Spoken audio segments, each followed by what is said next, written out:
And we are live! Hi everyone, hi Void.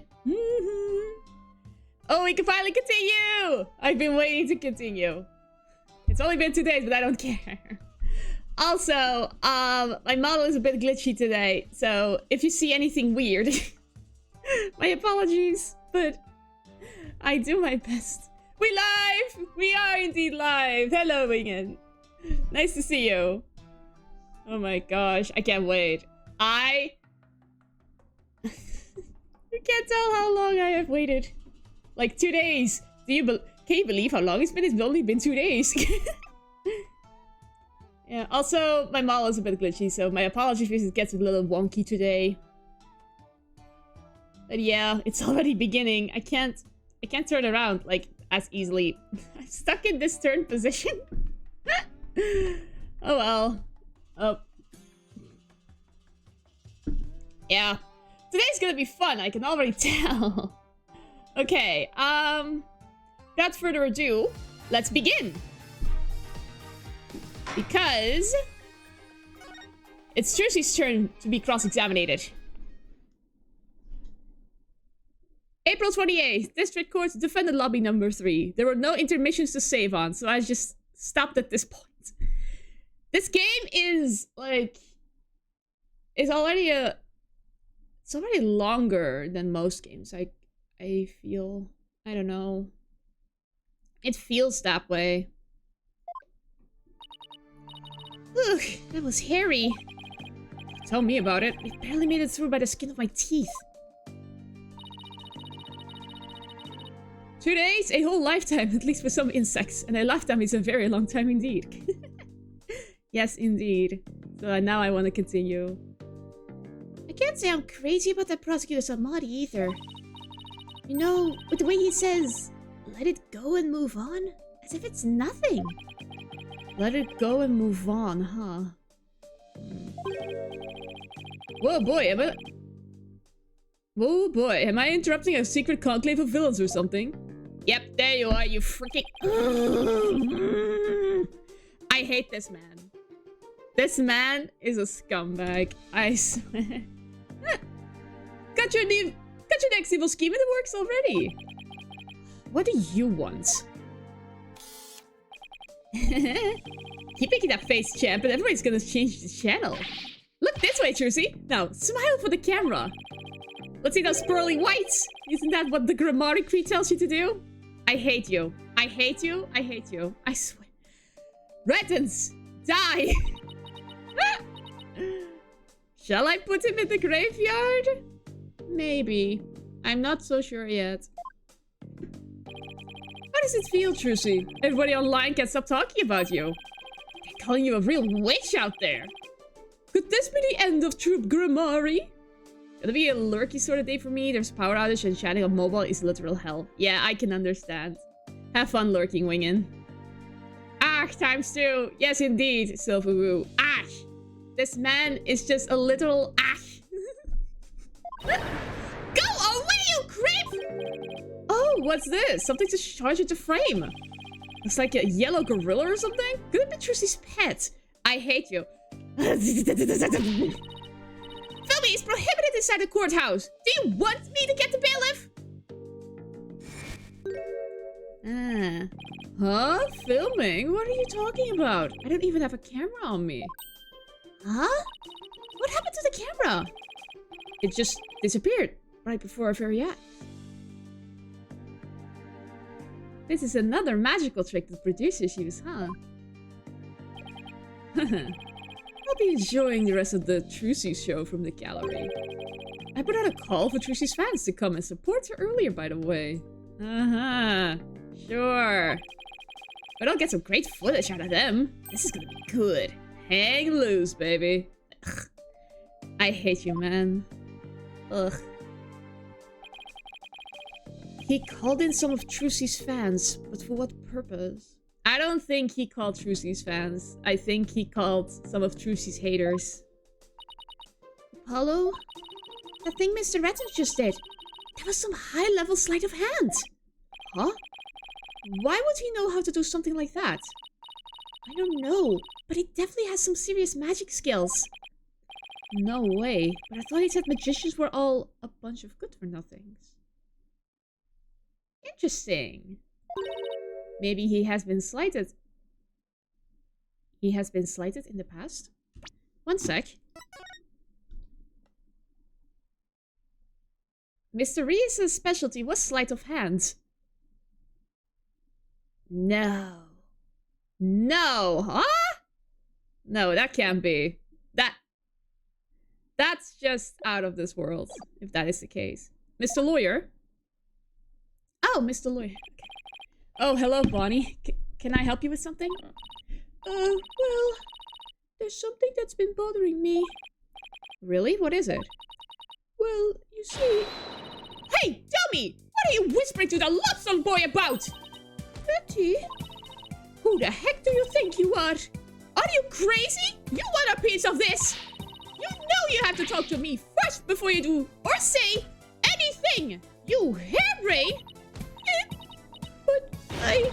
Shut your mouth, you dumb bunny! Come with me now! Oh my god. Now the abuse is seen in broad daylight. I wonder what's bothering her. There's no way we are finding that out with Betty constantly hovering over her like that. Court is about to reconvene. Will you be alright testifying? Yes. It's just... I wonder what Mr. Rettons has up his sleeve. I doubt he's bringing in actual fans. Yeah. Yeah, probably not. I wonder what he has up his sleeve, too. He better not be trying to get under Trucy's skin right now, of all times. You're Trucy right, and you'll be fine! There goes Apollo with his best trick. That's right. Whenever I'm feeling down, I always tell myself I'm fine. You two are so alike, and you don't even know it. Alright, I'll give it a try. I'm Trucy right, and I'm fine! Thanks, Polly. I think I can do this now. That a girl. Good luck up there on the stand. You'll do great. Thanks. I'll be fine. I can do this. Alright, Justice. You can do this too. Time to focus on the rest of the trial. Oh boy. Have to face Nayuta again. Ugh. This is gonna be fun. April 28th. District Court Courtroom number 6. Yep. The commotion is already high. Court is now back in session. Defendant, please step up to the witness stand. Hi, Trucy. Trucy right. Magician. Here comes the liar, the deceitful witch. Throw the murderer in jail. Yep, they... Oh my gosh. Order! The gallery will be quiet, or I will have you all thrown out on the spot. What's with all the hecklers? Haters. I bet they're the fans Mr. Rettons invited. What a grade A jerk. Well, he's not going to psych us out. Now then, Miss Wright. This court would like to know if you switch from the steel sword to the rubber one on stage. So please testify about this issue. He's just gonna try and trick us again with her magic. We haven't convicted her already. Give her the death penalty? Yeah. Ugh. Horrible. Trucy. Silence, all of you. I won't tell you again. Miss Wright, do you feel able to testify? Yes, I'm fine, Your Honor. Trucy, I knew I shouldn't have let her go through with this. I'd like to make a small request. How about instead of testifying with words, I show you exactly what happened? Would that be alright, Your Honor? You can witness my stupendous sword-switching magic and judge for yourselves. In spite of everything, she's still smiling. But Trucy is amazing, isn't she? She sure is. She's doing just fine up there. A true entertainer always keeps a smile on her face. She's faithfully following the Troop Grimari creed, even now. She really is something else. It's showtime for magical girl Trucy Wright! Watch carefully now, everybody! Okay, let's go! Let's see the... Ooh! The stand is on! The stupendous sword switch. Ladies and gentlemen, please focus your attention on this sword. Allow me to demonstrate just how sharp this blade truly is. See that? No tricks or gimmicks. A very sharp sword indeed. Now then, ladies and gentlemen, watch as I take this sword and... Protest Sordo! There! I've switched it.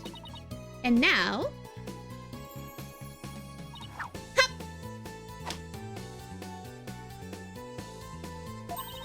As you can see, this blade is not steel, but rubber. That is great. That's awesome. Bravo, Miss Wright! Good job! Wow, she switched them in a flash. Couldn't see her do it at all. She's completely turned the room around. The hecklers are being drowned out by all that cheering. Where does the steel sword vanish off to, Miss Wright? In order to deepen our understanding of the case, please tell us if you would. I am not asking out of mere curiosity, so just so you know. I usually had the steel sword backstage when I switched them during the show. So when you thrust the rubber sword into the coffin, the steel sword wasn't even on stage, but behind the curtain. Exactly. So you see, there is a trick and a gimmick to it after all. And as for where the steel sword went when I performed the trick just now, it's a secret. Wouldn't want to spoil the magic for you now, would I? Ho ho ho! Magic is truly incredible. That's not true, see?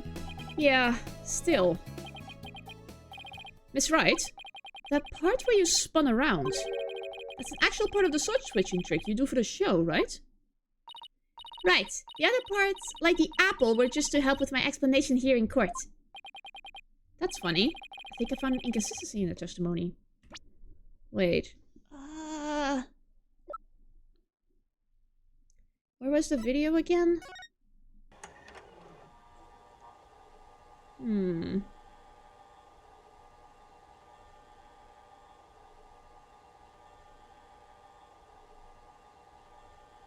sorry, I can't fast forward with this video. But it's helpful to see it anyway. That was Mr. Had.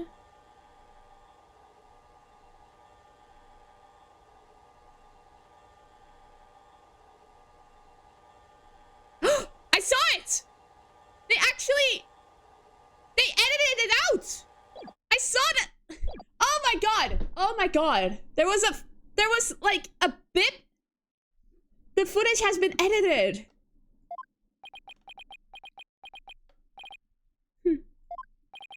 It looks like I'm not the only one. I don't know what it's doing there. Now that I found it, I have to get to the bottom of it. Now then, Mr. Justice, you may go ahead and question the witness. But try not to ask dumb questions and spoil this wondrous magic. I thought this was supposed to be my cross-examination? My model. My apologies for the glitches. I don't know how to fix it. It only stabilizes if I hold a hand up.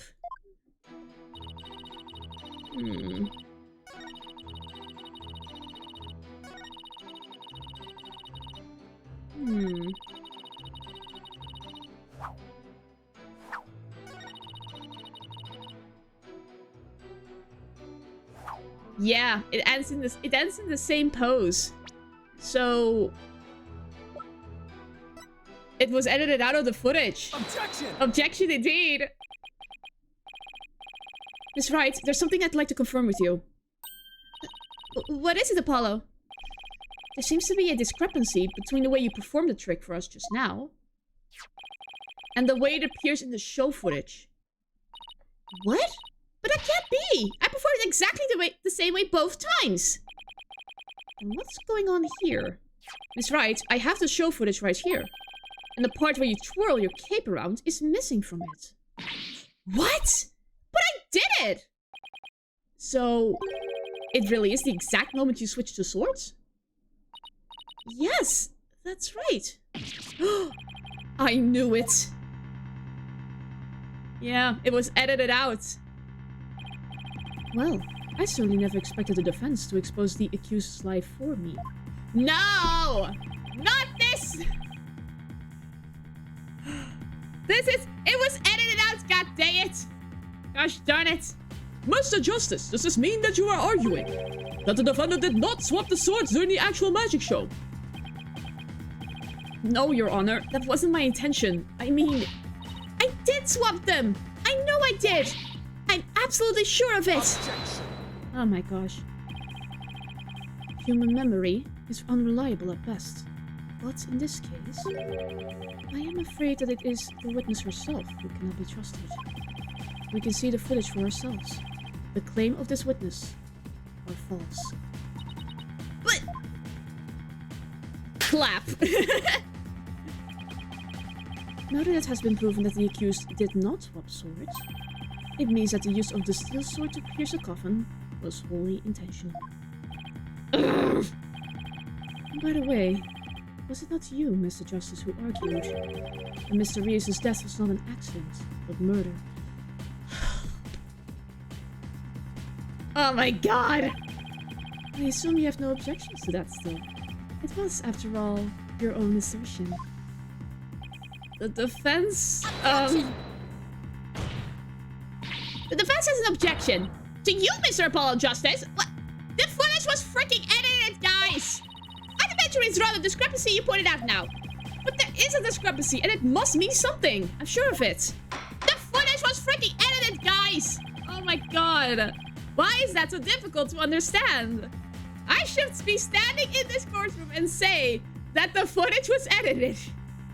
Would the defense team kindly save their spots until after court is adjourned? Now, after all this debate, it seems we've come back around to the original argument. The defendant knew about the prank plan that would place the victim inside the coffin. What's more, the defendant did not perform the sword switching trick on stage. Through her actions, I'm afraid I have come to see the true intentions of the accused. Her murderous intentions. It's such a shame. But I did switch the swords, I swear! You're knee-deep in it now, Justice. Oh, God. This isn't good at all. At all.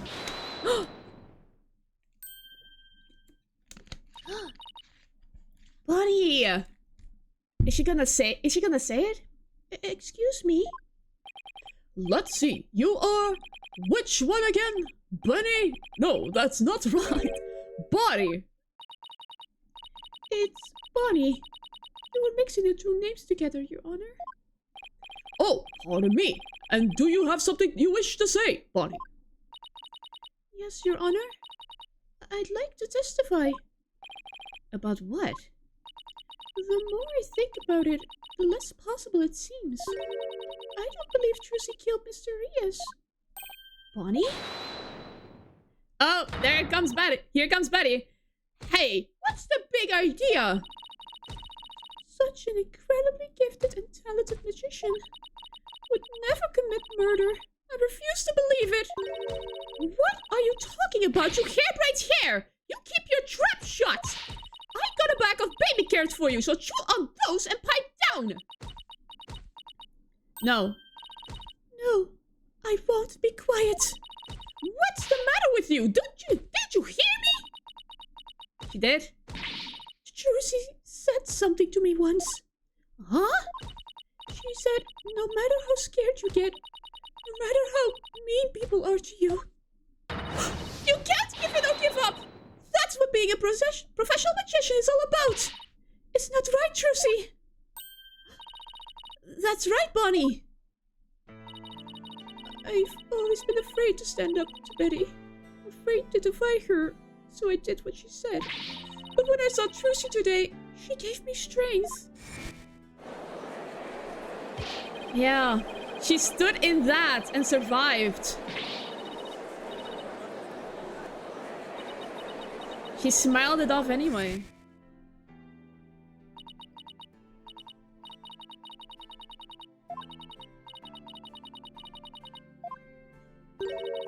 She smiled through it all.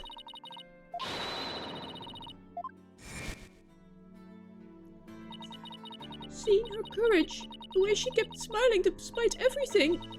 She's just incredible. So I'm not going to run away. I'm scared, but for once, I'm going to be brave. Go, Bonnie, go! What have you done to my sister, Trucy Wright? You've practically brainwashed her. It's the power of Trucy's conviction. That's what it is. It's touched Bonnie's heart. Yeah, Trucy really is one magical girl. Bonnie, is the topic of your testimony related to that thing that was bothering you? The thing that you tried to tell us about in the lobby during the recess? Yes. Ever since I saw the show footage, something's been nagging at me. I'm not exactly sure what it is, but something is off. I feel like something about it is different from what I saw on the stage. What do you mean by that, Bonnie? I wonder if what was shown on TV is really the same as what happened on stage. Yes! Say it, Bonnie! Of course it is. The show has only been performed once, after all. It can't show anything other than what happened on that stage yesterday. Objection! No. But Bonnie's testimony deserves our attention. We have to examine the show footage. But what can we check it against? Do you have some other footage of the show? Well, I have some show footage. Yes! Oh, she's coming in clutch! Amazing! You do? One of the TV station's cameramen said he was a fan of mine. He kept his camera on me throughout the entire show. And then, afterwards, he gave me the footage he shot as a present. That's kind of creepy, Bonnie. He did. To tell you the truth, I thought it was kind of creepy, so I was going to get rid of it. Hold it! Please submit that footage to the court! Now then, let's take a look at this new footage. Okay, let's see. Wow, it was even backstage.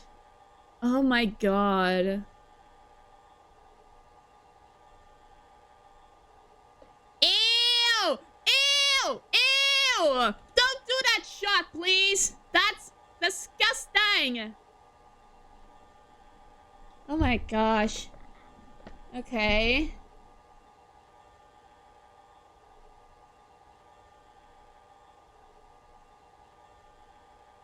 Okay. Huh? What was that?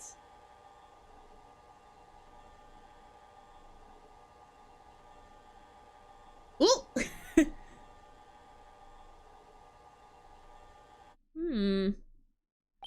Wow. Okay then. He really did keep his camera on Bonnie the whole time, didn't he? I think this cameraman needs to keep his personal feelings out of his work. Well, defense, do you still believe this note show footage is worth inspecting? Oh, of course I do! Yeah, this is totally new information. It is, but... Okay, so how are we going to go about this? Let's try comparing the two. We just might find an inconsistency between them. An inconsistency, huh? Yes, the two pieces of footage are of the same scene, so they should match up. But Bonnie felt there was something off about the original footage. So if you can pick out what's different between the two, we'll know what Bonnie found strange. Exactly. Plus, we may figure out why the original doesn't show the sword switching trick. Your Honor, the defense would like to compare these two pieces of show footage. Very well, I will allow it. What a waste of time. Apollo, do you know how to compare the two pieces of footage? No, I've never done it before. I'll give you a little lesson then. Use the video player's button to go through the footage. What? Oh my gosh, fast forward button! Thank you, game! If you want to go back, use the rewind button. If you want to halt the playback, just use pause button. Oh, and by the way, if you fast forward or rewind when the playback is paused, you can do a slow frame by frame playback. Okay, and how do I switch between the two videos? Use the switch camera button. Now, if you find a difference between the two pieces of footage, put a cursor over what's different and present it to the court. Thanks, Athena. You really know your stuff. Not really, I just gave it some gusto and then went with my gut on most of it. What? I sure hope she gets right. She did, no worries. Anyway, let's give it a try. I know it's different. We need to switch over here. Okay. Stay calm. Pause. Now. The cards here. That's what we need, I think. Can I present? Take that! It's a card. The cards are new. This is it right here. Take a good look at the scene and compare it to the video shot from the front. Oh, the playing cards don't appear in the video shot from the front. Hey, you're right. What's going on here? Miss Wright, what can you tell us about these playing cards? Oh, those! They're the cards I throw when I do the sword switching trick. What? Mr. Justice, does this mean? Yes, it was edited out! Yes, it means that the sword switching trick was cut from the TV show footage. So the footage was edited? Yes. Finally!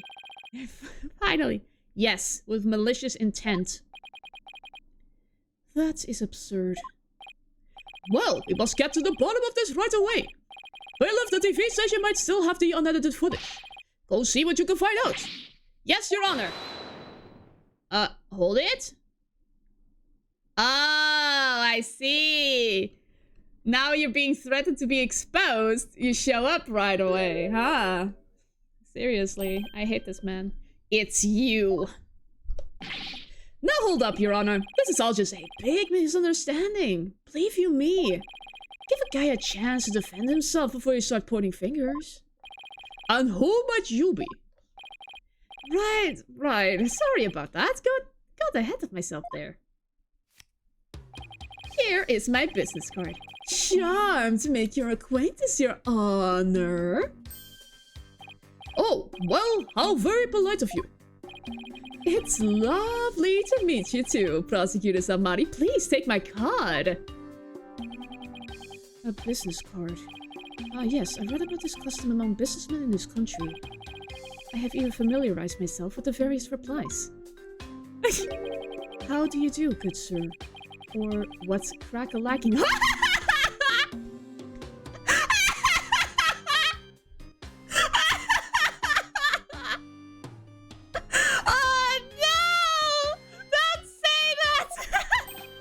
Oh, you're from Take-Two TV, are you with this? I can't. Come to think of it, I believe I've seen you on television before. Yes, he is. Get the scroll out. Yes, Roger Ruttons, otherwise known as the Ratings Raja. He is a TV producer and appears on many of his own shows as of late. He is best known for his catchphrase, hang loose, baby. Oh my, so you're the Ratings Raja! Hang loose, Judgy baby. Nice courtroom you got here. I never thought I'd get to meet you in person. But Prosecutor Samari, how do you know so much about him? In preparation for the case, I watched all of his shows. Wow! How do you torture yourself so, Nayuta? Sheesh! I found the Raging Raja goes to Burger Barn of particular interest. Ah! Oh no! He inspired me to visit that restaurant straight away to learn more about the local cuisine. Oh my gosh. What? You went to Burger Barn? Who would have thought? This is stupid! You must have really wanted to try it, huh, buddy? Cause that line... Whew. Compared to my aesthetic training, an hour's wait is nothing. I recommend the Southwestern burger with jalapeno jack cheese, by the way. Oh my god! How is this coming out of his mouth? This is... Oh my god! I'm having a really hard time picturing him in line for burgers. 3, 2, 1, Prosecutor Samari's unexpected enthusiasm for food aside. Mr. Reddit, what is this misunderstanding you mentioned? That was so hilarious. Oh, that was stupid. Well, for starters, it's true that the footage was edited. You'll get your hands on this anyway, so I might as well show you the unedited footage. It's a pretty long video, so I'll just show you the part with playing cards. You can see the cards when Trucy spins around, so keep your eyes peeled. Okay. Now he voluntarily is showing the footage to make himself less suspicious.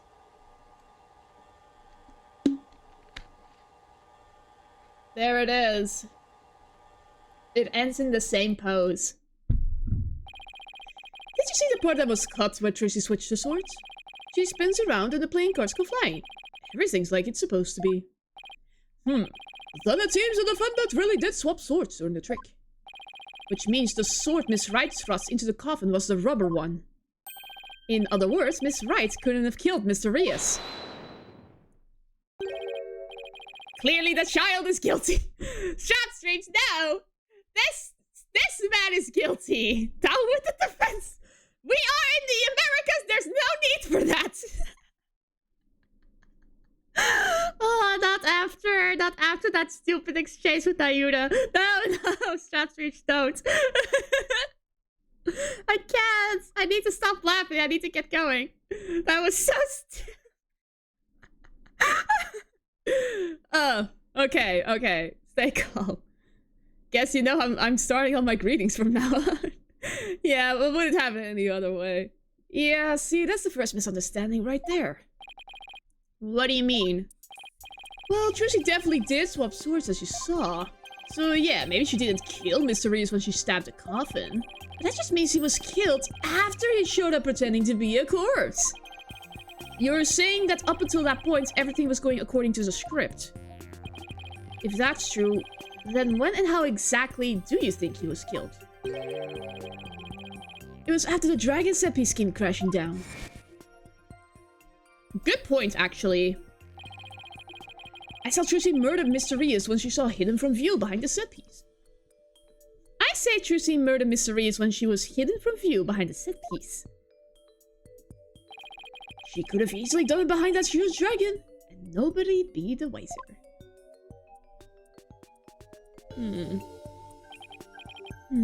I see.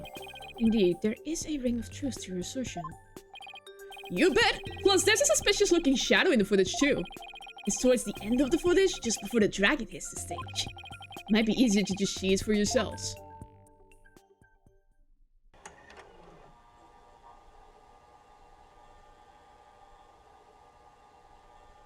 Where?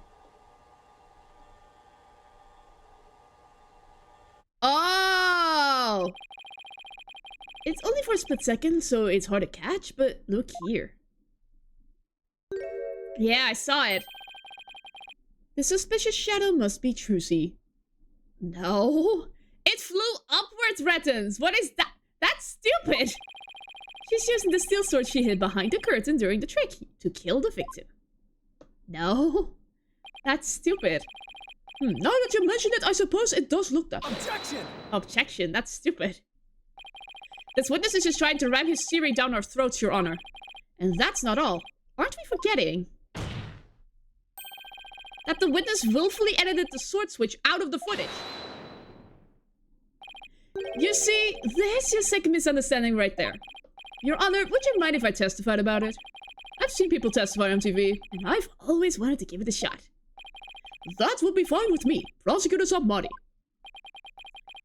This is quite unexpected. It threatens to disrupt the comic course of this case. Hey, learn up, pretty boy. You're gonna like what I've got to say. Promise.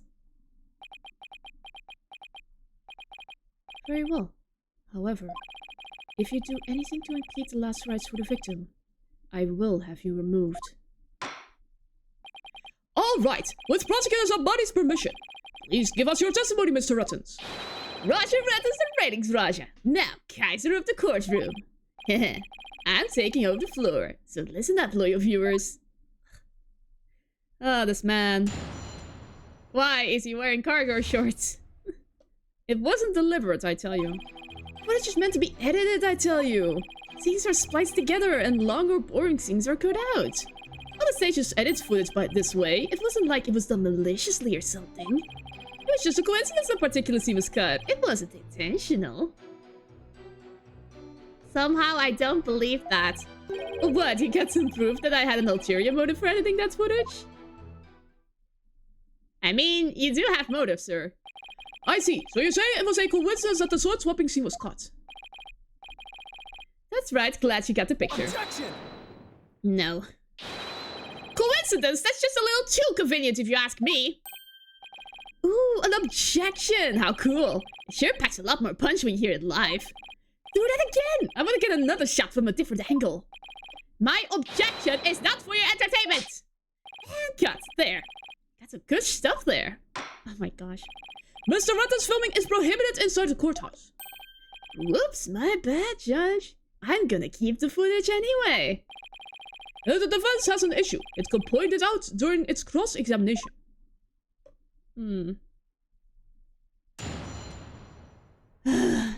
Sheesh.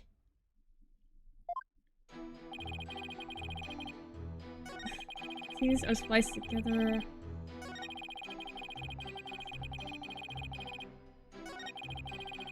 Why did you repeat that? Hold it! Of all the scenes you could have cut, why the sword switching trick? That seems like too much of a coincidence to me. Oh, so now you're gonna tell me how I'm supposed to edit my programs, Big Shot? Look at the money I have! It's hard being the boss, kid. You gotta make the tough choices, like which content gets cut. Let me ask you this. Why exactly did you make such a tough choice in this case?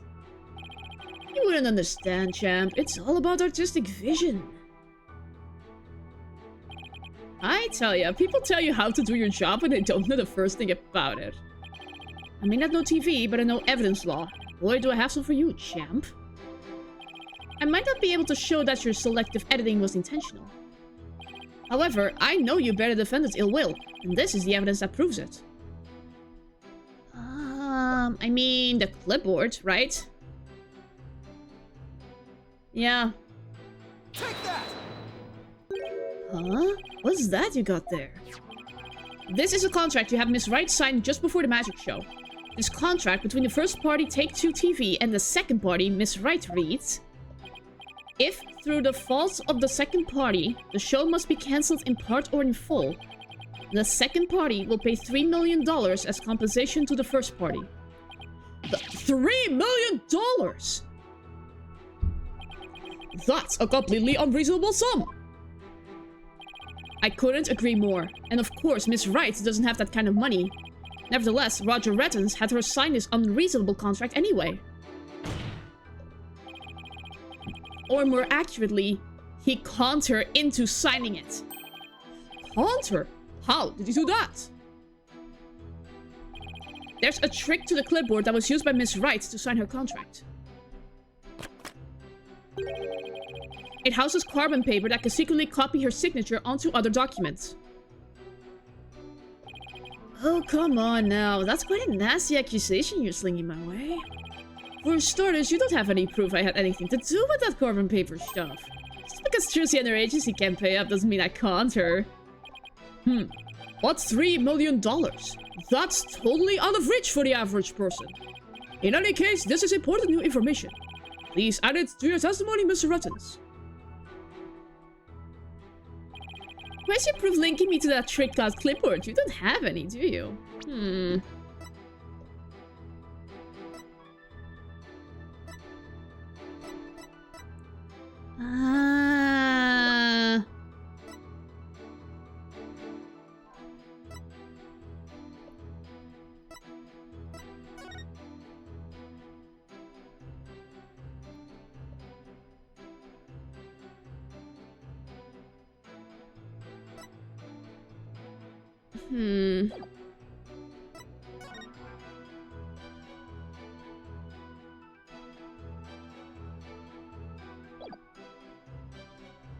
I don't know.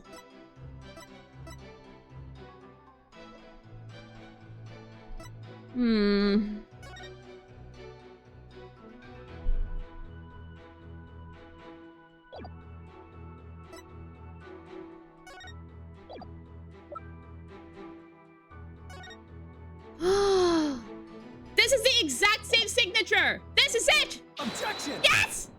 Oh my gosh, this is the exact same signature. You must be quite a con man if you can fool a magician with a simple trick.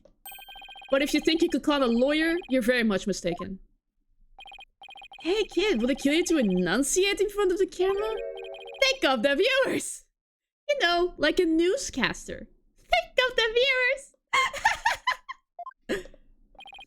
I'd like you to take a look at Miss Wright's signature here on this note. And let's compare that signature to the one here on this contract. It's exactly the same. Well, would you look at that? They're exactly the same. That's right, Your Honor. Not just similar, but exactly the same. Nobody can sign their name in exactly the same way twice. Unless it's a copy. Yes, keep going. These signatures are proof positive that you conned Miss Wright. And they definitely prove your malicious intent. Say, not bad, lawyer guy. Didn't know you had it in you. This is really getting interesting now. It'll get grid ratings for sure. Don't try to dodge the issue, Mr. Rettens. The fact is, you bear ill will against my client. So the show footage was definitely edited with malicious intentions. Isn't that right? What a forced argument, defense. All you have really proven is not his ill will towards Miss Wright, but his pecuniary greed. That's right, I just wanted money, baby. Fat checks of cheddar, that's all. After all, I never even crossed paths with Tracy before this magic show. So I'd have absolutely no reason to bear her any ill will, right? He didn't bear her any ill will, huh? Fat chance. This guy definitely has some major hate for Trucy. Yeah, he hates the Grimoires.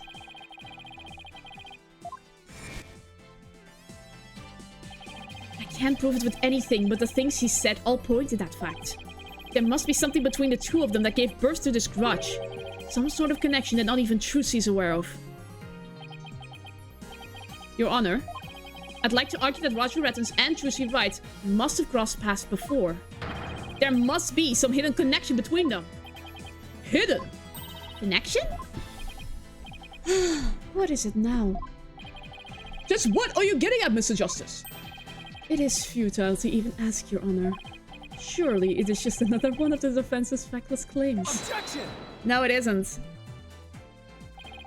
You don't seem to have a very high opinion of me, but once you hear my arguments, you'll wish you'd take me as a whole lot more seriously. Well, very well then. Do proceed. Did you figure something out, Apollo? Nope, not a thing. What? That was just some good old-fashioned bluffing, courtesy of Mr. Wright's fine training. He trained you well. I hope you know what you're doing. If you're going to make such a bold claim, Mr. Justice, I hope you're ready to elaborate. What is this hidden connection between the defendant and Roger Rettens? No. Rettens is a magician too. I was right. The hunch was correct. That sleight of hand trick Mr. Rettens did during the recess earlier. Oh my god, I was correct!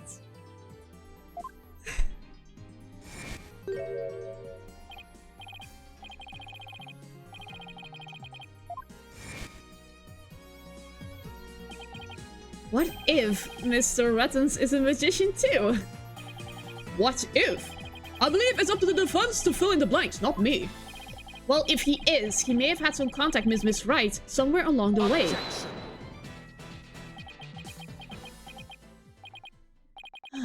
Your argument is hardly worth responding to. But by all means, please do continue. As a passage in the sacred scriptures of Kurainism states, he who gives a sermon to a monkey is himself a monkey. Yeah, it doesn't matter what you say to a dimwit, he isn't gonna get it anyway.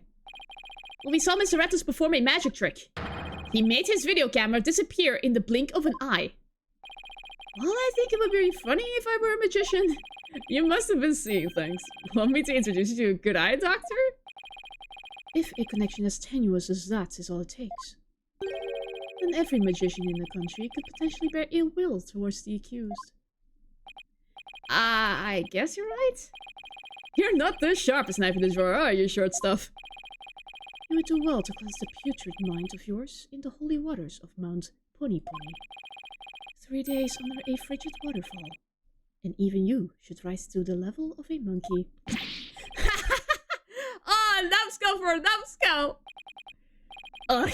Oh, this numbskull has 6 skin, so there. I think I get what they're driving at. Even if he is a magician, it's not exactly a reason to bear a grudge against TuMiiA, is it? Hold on. I can think of one person, one magician who has a reason to bear a grudge against TuMiiA. Or rather, one magician who has a reason to bear a grudge against Troop Grimari. Oh? No way! I figured that out in the freaking recess, and it's true! What? There's something wrong, Mr. Justice. Your Honor, the defense wishes to submit evidence at this time. I see. And what sort of evidence do you have for us? Evidence that points to the real killer, the one who had a motive to commit this crime. What? And what have you come up with this time, defense? TuMiiA Wright is the sole heir to Troop Grimari and its name. This puts her square in the crosshairs of one particular magician. And this piece of evidence points to that one person with a grudge against Miss Wright. This one. Your Honor, the defense wishes to submit a plea of guilty now. No. Take that! I refuse. And who exactly are you naming, Mr. Justice? Duh.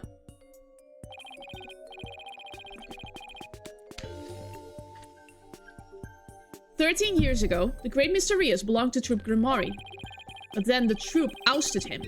And Mr. Rias vowed to get revenge on them someday. And what better way to accomplish that than through the ruination of their sole heir? Well, Mr. Rias is a victim, Mr. Justice. You've named the dead man as your suspect. But is he really dead? What do you mean, is he really dead? If the fact that Mr. Rias is the victim is what's throwing you off, then how about we consider this possibility? That isn't Mr. Rias. What if the man who died on that stage yesterday wasn't Mr. Rias?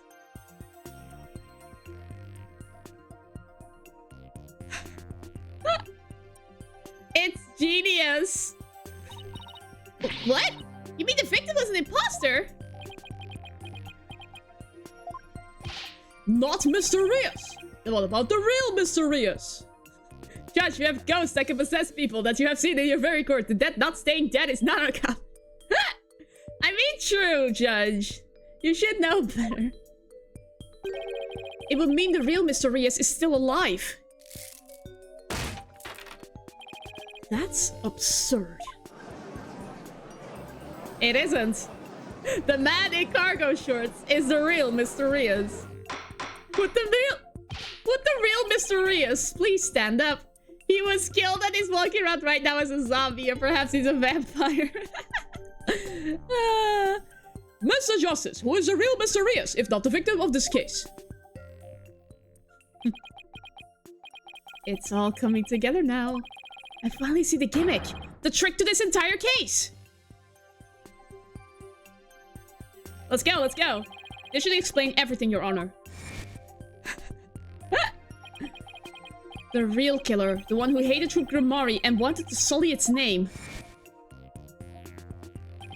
The magician, lurking in the shadows, who set up a fake Mr. Rias in his stead.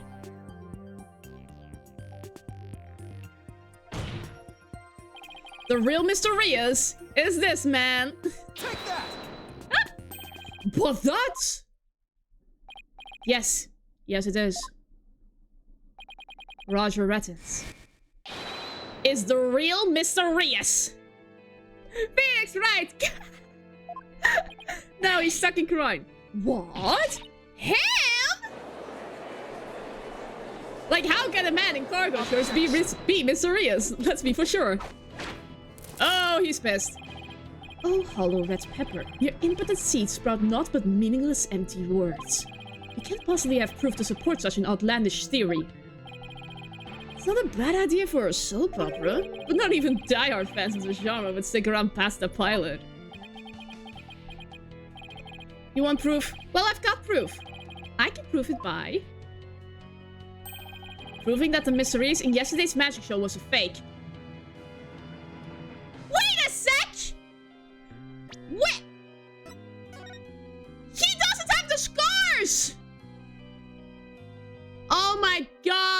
god!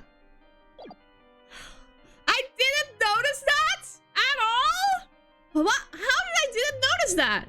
How? Now, Yuna, can you speak regular English for 5 seconds? No, he can't. He's hilarious for it. And to do that,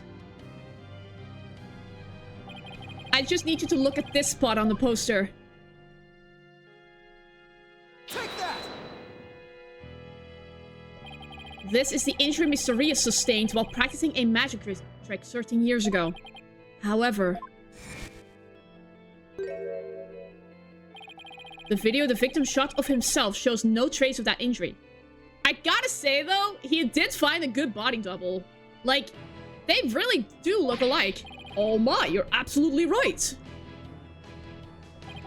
Now, Mr. Rettens, what do you suppose we'd find if we took a look at your right forearm? How the heck did he forget to add fake scars? Maybe the person he hired was such a rookie. Like, he only hired him for the looks. He wasn't an actor whatsoever. Like, it's your own arm, buddy.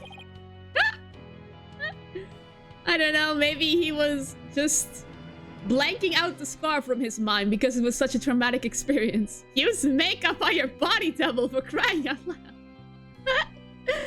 Well, that mistake has come to haunt him at last. Is there by chance a nasty 13-year-old scar under that sleeve of yours?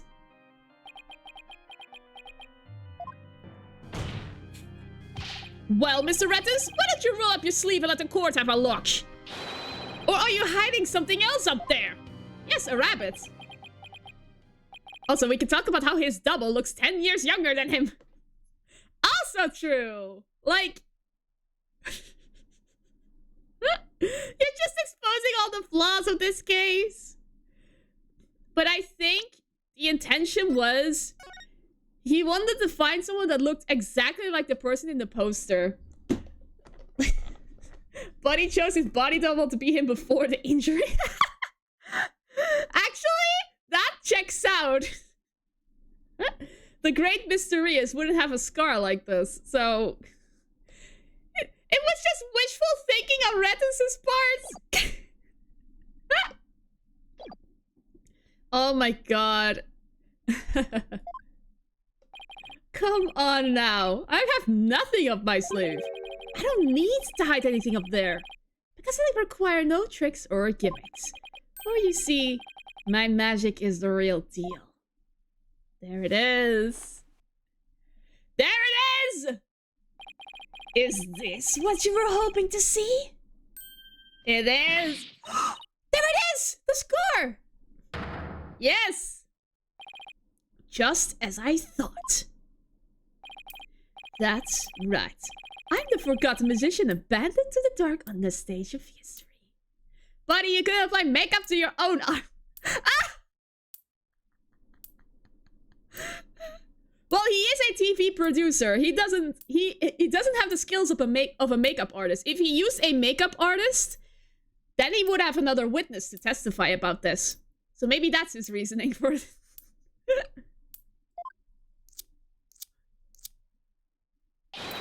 The great Mysterious. You could have gotten Trucy killed if you used your own makeup. Well, this is totally absurd.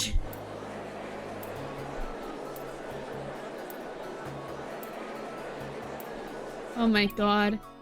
Oh, how ironic, wouldn't you say? That this odious mark carved into me by Troop Grimari would bring me back into the limelight once more. Strange are the karmic threats before me. If the witness is the real Mysterious, then who is the victim who perished in the magic show? He was but a fan. I met him on one of my programs several years ago. He said he had become a magician out of admiration for the great Mysterious. Ah. In confidence, I told him my true identity. Let him take on my mantle. And when did this man take over for you? About 2 years ago. I taught him my tricks, and even acted as his producer. And so, a mere amateur became a popular magician overnight. Courtesy of my magic on the stage we call television. Hope you enjoyed the show. You really had us all fooled. Mr. Rettens, or should I say, Mr. Rias, if your hatred of Troop Grimari, in your hatred of Troop Grimari, you killed the victim, Mr. Mystery. And then set up Miss Wright to take the fall, didn't you? This guy's the kind of guy to say Coolsville sucks. You did it all just to tarnish the Grimari name. Ho ho ho. I have no idea what you're talking about, lad. I set up the prank, that much is true, but it was simply a harmless joke on Trucy, I assure you. Yet she learned of the plan and made use of it to commit murder. That is how strongly the criminal element runs in the blood of these Grimaris. Objection! Now, we already know that the note was forged, but if it was a secret prank plan that very few people knew about, couldn't you have been the one to use it for murder instead? Yeah! Yikes! Yeah! His head! Just kidding. What the heck was that? Heed my words, lawyer lad, for I fear your grasp on reality is slipping. I do believe I told you that my magic is real. It employs neither tricks nor gimmicks. Enough with the ambiguity. Why don't you make your point already? My alibi is as pristine as ever. Wouldn't you agree, Prosecutor Submari? Yes, I suppose that is correct. The witness does have a solid alibi. Magic isn't real, we deal with spiritualism. Yeah, true. What? Clap! Recall, defense, that at the time of the magic show, Mr. Rettens was at Take-Two TV. A fact many people can easily attest to. Ugh, that's right, I forgot all about that. Oh, so what do you think, Your Honor? Would you like me to testify on the matter? I mean, that's something we proved. Magic doesn't exist, but the supernatural does. Yeah. Yes, I think you better. Please tell the court more about your alibi.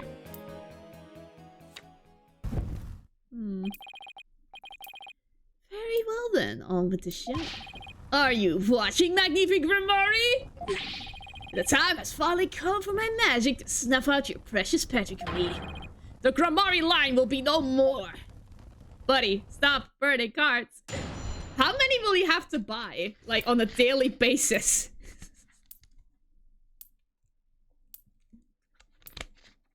You will have to buy card sets constantly.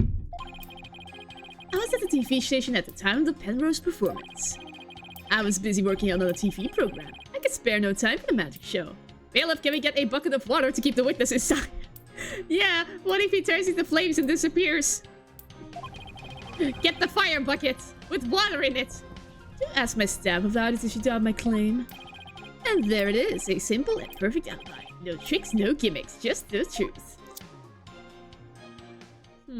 Only 3 statements. Bailiff, tackle him! He has an open flame! Do we understand now, perhaps? I did not grace the theater with my presence until after the incident. So how could I have committed the murder? The staff did say he was there at that station. So it sure does sound like a rock-solid alibi. But that can't be right. If Mr. Rettens is the killer, it had to have been at the theater. There's gotta be a hole somewhere in his story. I assure you there are no holes on Mr. Rias' stage. No tricks, no gimmicks. True magic doesn't need trapdoors to escape through. Reminded to... Aw. Happy Pride, y'all. Happy Pride to you too, Trap Streams. Do enjoy my show to the fullest. And my real alibi. Sure.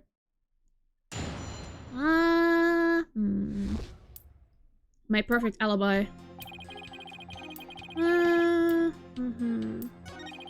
Just busy working on the TV program. Pride Month 2, Electric Boogaloo starts in 2 days. There's a second Pride Month now, really? I mean, we do need a second Pride Month, to be honest.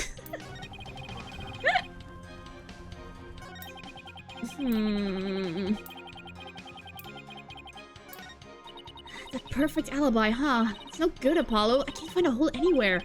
There's gotta be some kind of trick to it. I just know there's a trapdoor in there somewhere. I need to press every statement then. Hold it! But you did come to the theater eventually, isn't that right? Indeed. Anxious to see how the show is progressing, I made my way to the theater. We've had July as Pride 2 for the past 12 to 16 years. Really? Oh man, I'm really misinformed. Sorry about that. My apologies, Pride. My apologies. Let's see, my journey took about 10 minutes by car. Could he actually have been at the theater during those 10 minutes? Killing the victim? Oh ho ho! Allow me a stab at reading your mind. Aha! Could I have been at the theater during those 10 minutes, killing the victim? How in the... But no, I took a taxi. The driver can attest to that. Feel free to call the taxi company if my word does not satisfy you. The driver is a big fan of the ratings, Raja. I even gave him my card. He gave the driver his card. That was very clever of him. Might as well give it up, lad. Questioning real magic's a fool's errand.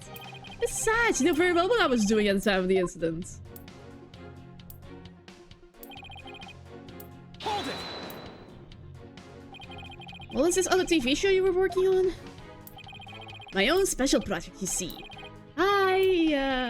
One moment. Perhaps this is more appropriate. It's a Rating Raja special production. Yeah, hang loose, baby. It's called Desperation Regeneration. He switched personas just to say that. What's the show about? Washed-up has-been singers and comedians get together and play musical chairs. The winner of the game is given a second chance at their career.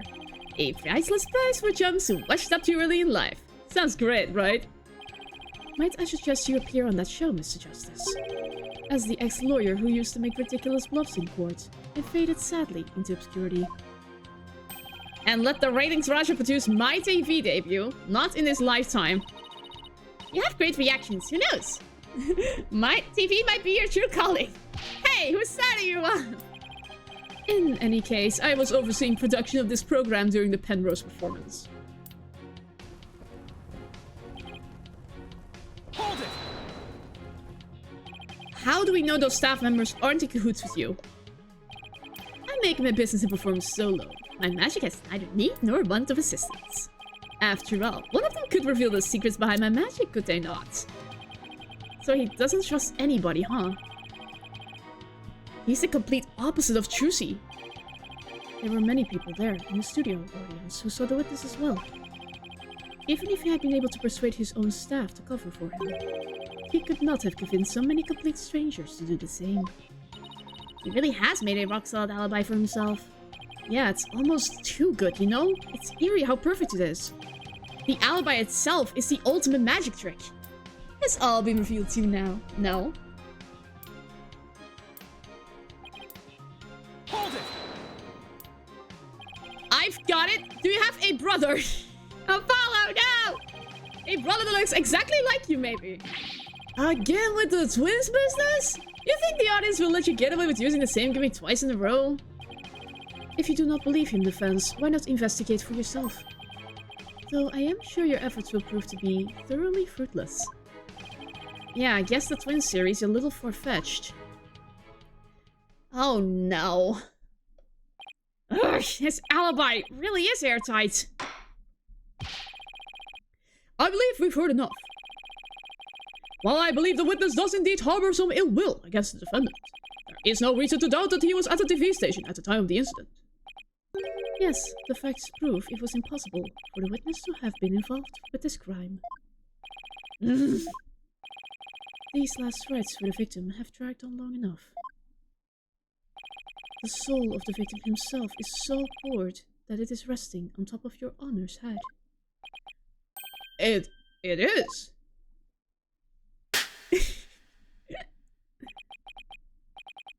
The time has come. Let us punish the sinner and guide the victim's soul to the Twilight Realm. Apollo, Trucy will be thrown in prison! And we'll be out of a job! But if you catch tasty fishy, will you sell me some at a good price? I told you, I have absolutely zero intention of going off on a tuna boat. Think, Justice, you have to figure this out. It's no use. I can't find a single flaw, so what now? Oh, behold my never-ending magic show. Come for the awe-inspiring showmanship of the great Mr. Reeves, and stay for my grand illusion until the end of time.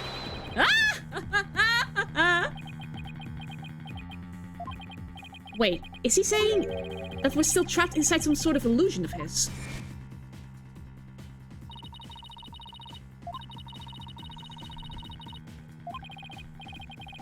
Make us see illusions. Was he using a hologram?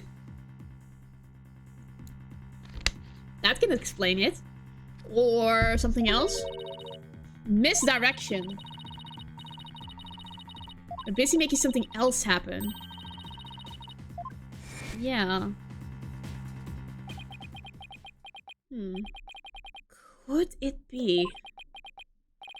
You know what, Mr. Rettens? I guess we have all been spectators to the elaborate illusion you've prepared for us. An illusion that has suddenly turned our attention towards something you wanted us to see. What are you going on about, lad?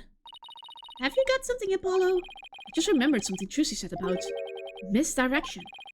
What a magician says is there really isn't, and what they say isn't there actually is. We've all been taken for a ride by Mr. Rettens' magic, and maybe he's made us see something that wasn't really there. It's time to rethink all of my assumptions about this case. What have we been made to believe was there when it actually wasn't? What have we taken to be the absolute facts of this case?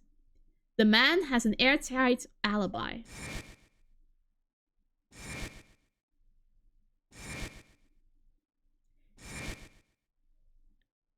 The man was there the whole time. That must be it. If I reevaluate the validity of all of these things, then just maybe... Athena? There's something uncanny about this case. Okay, what is it? Rettens' alibi. It's too perfect. That's true. It's like it's impossible to break, no matter how hard we try. Maybe that's the trick. Maybe that's exactly what it wants us to think. I'm not following. We're not making any headway here because we've been so focused on breaking his alibi. Oh, I think I get it. You're saying he's using misdirection on us, right? It's definitely a possibility. Would the defense care to share what everyone is discussing over there?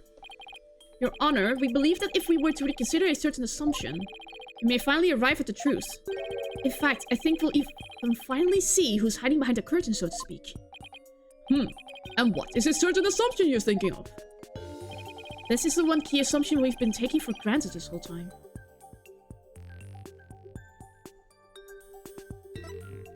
The culprit was on scene?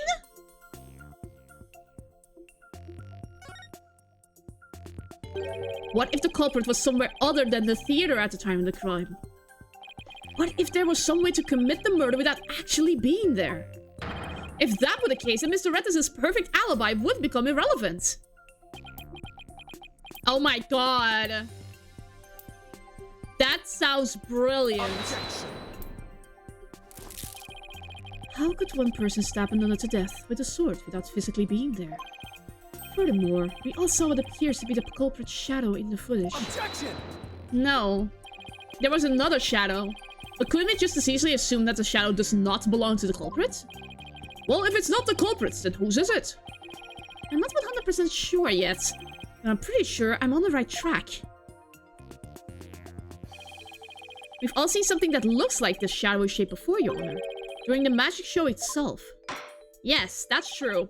In that case, please point it out in the show footage for us. This is a thing that looks suspiciously similar to the shadowy figure of the culprit.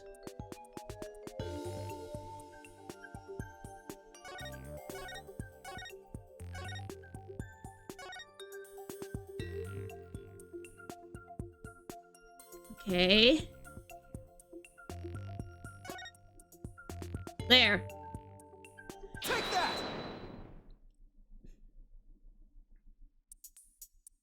There it is. Doesn't the shadow resemble the suspicious shadowy figure? Now that you mention it, it does, doesn't it? Miss Wright, could you identify the shadow for the court? Let's see. I believe that's Mr. Hat's shadow. It's from when he's pulled up from the stage to the catwalk overhead by wire. Then could the shadow that's shown later in the footage be Mr. Hat too? No, that's not possible. After Mr. Hat was pulled up to the catwalk, he stayed up there. In other words, the second shadow is from some other figure being pulled up. Some other figure? I'm afraid you'll need to be more specific than that, Mr. Justice. He's right. We've come this far. I'll just have to figure it out from the clues I have on hand. What is the second shadow shown in the footage?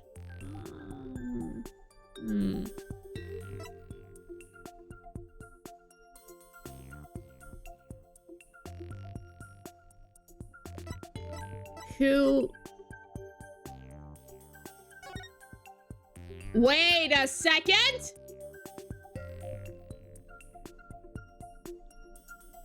No! He was killed by the wires? Oh my god! Take that!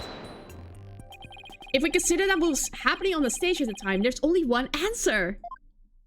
I was right! The shadow belonged to the fake Mysterious. In other words, Mr. Manoff Mystery. The victim. Please take a look at the prank plan script. Mr. Mystery was to pretend to be dead and then fly up into the air after that. Isn't that right, Mr. Rettens? Indeed. And what of it? I contend that that's exactly what happened. The victim was wearing a stunt harness around his waist. It was most likely attached to a stunt wire so that he could be pulled up into the air. Oh my god, he wasn't dead when the coffin was opened. He was killed from being pulled up. So you're suggesting that after pretending to be dead in the coffin, the victim flew up into the air, just as a prank script says. Exactly. We just couldn't see him go flying up because the dragon was blocking our view. And that last trick, ladies and gentlemen, is the true pièce de résistance of the culprit's murderous magic show. Yeah. Don't tell me. You've got it all figured out? Yes, I think so. What if he didn't pretend but he's the most dedicated method actor of all time? Oh my god, he just died for the bit. Oh my god. If it can just look beyond Mr. Rettens' last bit of misdirection, we should finally be able to see the real truth. The victim must have pulled up to the catwalk just like Mr. Hat and hit the cushioning up there with a considerable force. We just have to figure out what else happened up there at the time. Are you ready to elaborate, Mr. Justice? Yes, Your Honor. I'm ready. In that case, please answer me this. Why did the culprit make the victim fly up into the air like that? To murder him! That's why did have the culprit had the victim fly up after he appeared in the coffin. And how did the victim actually die? When he was only pretending to be dead in the coffin. If we can figure out how these two questions relate, the answer should become clear. Could it be? Mr. Mystery must have thought he was still just part of a prank when he appeared on stage.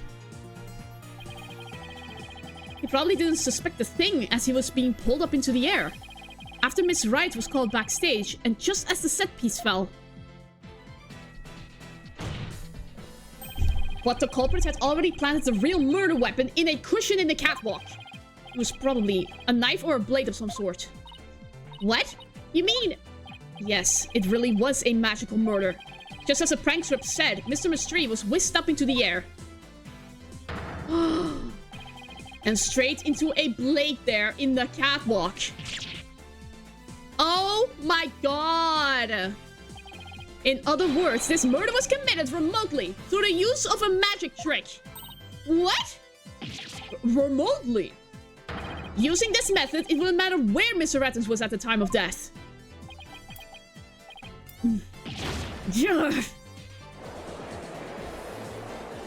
The pose. So dramatic. But how exactly does it work, Mr. Justice?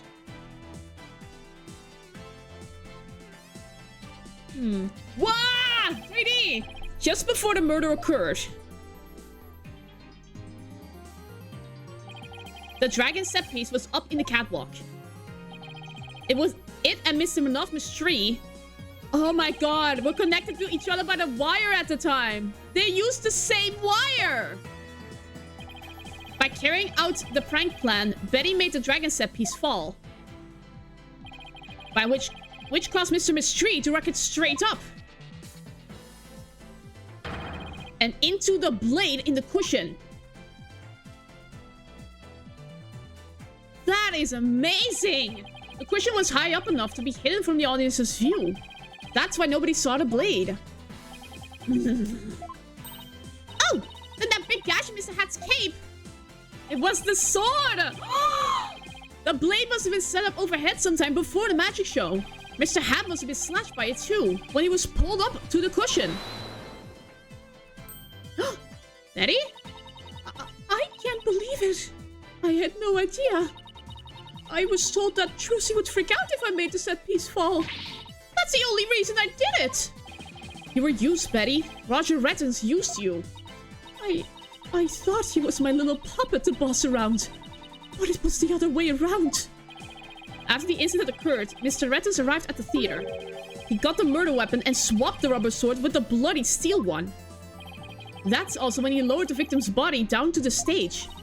But how did he have time to do all that? When the set piece fell, the audience was evacuated from the building. He was able to do all those things after the fact because there was no one around to see.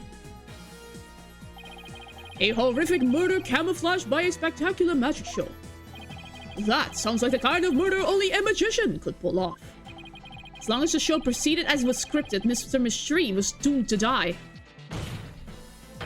That's why it was you, Mr. Rettens, who killed the victim. All the way from the TV station. This prank plan, or should I say murder plan, proves your murderous intent.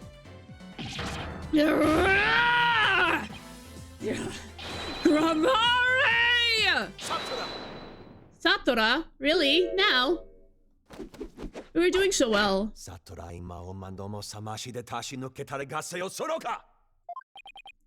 Enough. You dim-witted, ignorant, imbecilic, putrid red pepper. He can't possibly have a counter-argument to make. Talk about not knowing when to let it go and move on. Do you have a rebuttal or something, prosecutor somebody? I agree with Apollo on this one. All of these, it was just a prank bros should go to prison. I mean, I agree. No blade of any kind was found in the catwalk. Which means you have no evidence to support your theory. But Mr. Rettens retrieved it after the fact. Not enough. Which still leaves you with no way to prove your wildly fantastic remote murder theory. But without proof, does it not make more sense to believe that the murder was committed there on the stage? That's where the bloodstained sword was found after all. That is a very good point. As the only person who could have committed the crime there on that stage. Trucy Wright remains the prime suspect. It would appear that what you call truth is little more than a cheap parlor trick. In the end, you have done nothing to prove the accused's innocence. It is time at last to let it go and move on.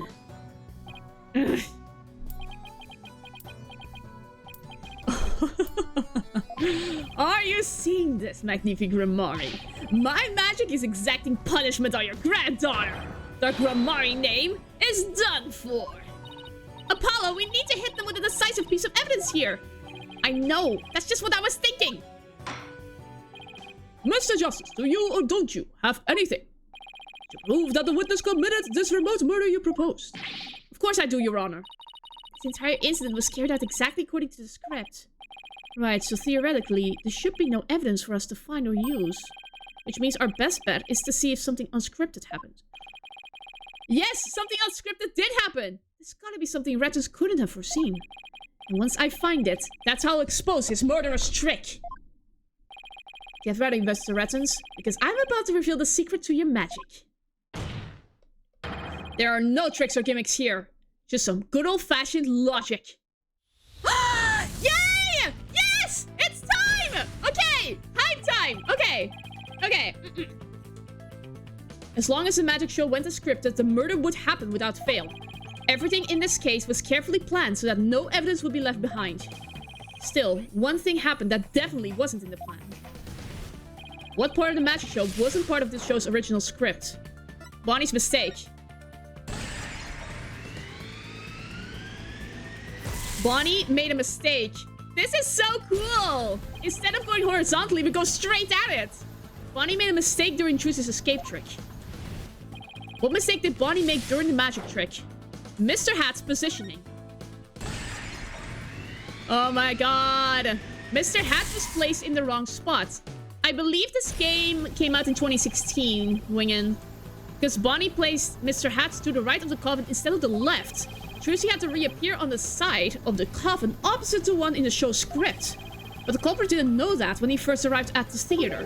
Which means he was bound to make a slip-up when he tampered with the crime scene. Which part of the culprit's cover-up attempt was inflicted? By...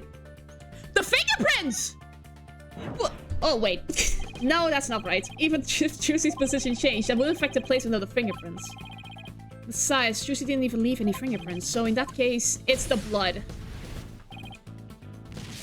The blood in the coffin hole. The blood was on the wrong side of the coffin too. Thinking Trucy had appeared on the left, the culprit must have put the blood in the left hole. But the blood was eventually discovered in the right hole during the police investigation. If the killer had originally put the blood on the left side, that means he must have tampered with the scene again afterwards, making it line up with the facts. To make the crime scene consistent with the facts, the culprit must have swapped the coffin sides. That's it! The culprit swapped the coffin sides. That's right, the left and right panels of the coffin are interchangeable. The culprit must have switched the two panels to make the bloodstain fit the facts. But the switch must have also given rise to something unnatural. The fingerprints! Oh, I remember now! There was something unnatural about the coffin, and it's just the evidence I need! This game is nearly 10 years old, which is a statement that makes me crumble into dust simply saying it. I mean, that's true. Time goes by so fast, man.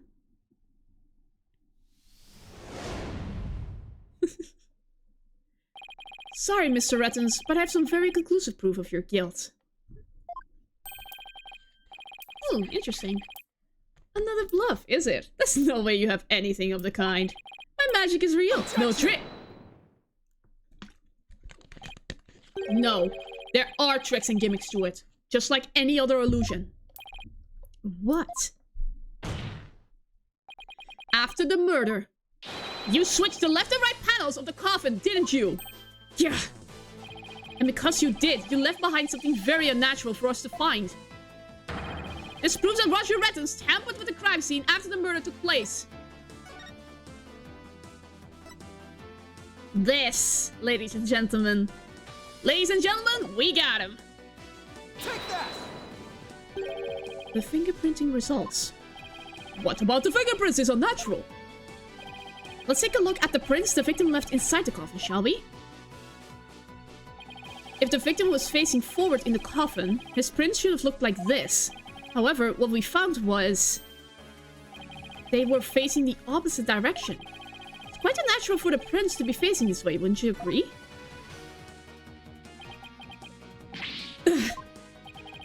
It is strange, isn't it? But how did they get this way? They got this way because the culprit thought the magic show had gone according to script.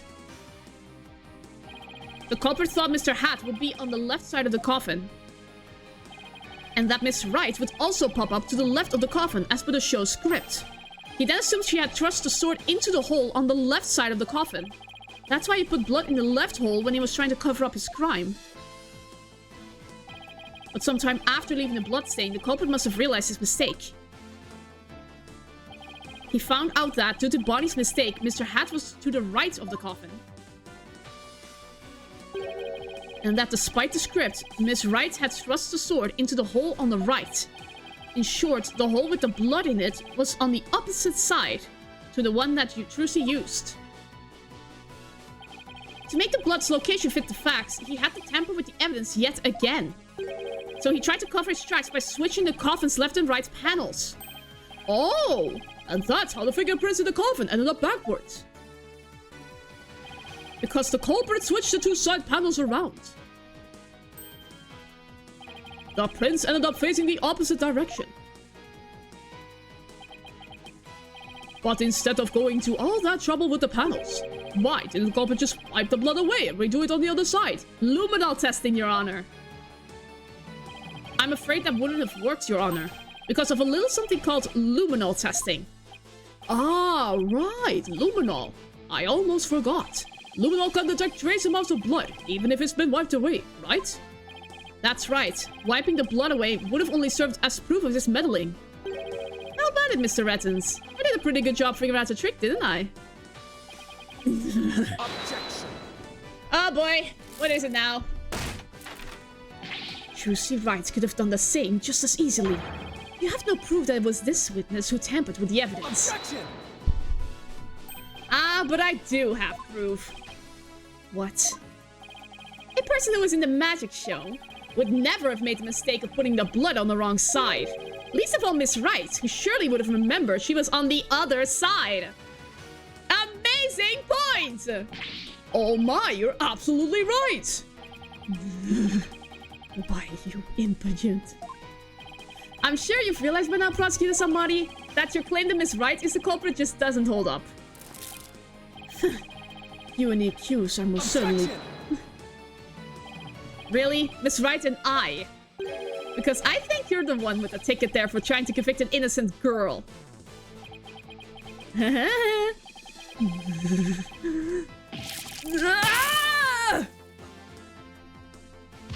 Oh, God! Prosecutor Samari, are you alright? He's dead.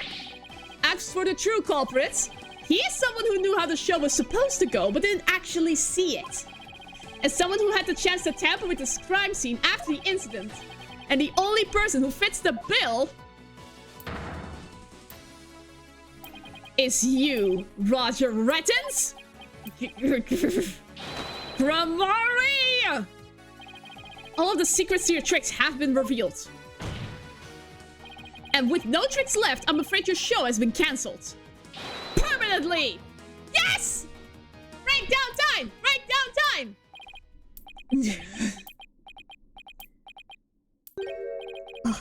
All of my secrets have been revealed, you say?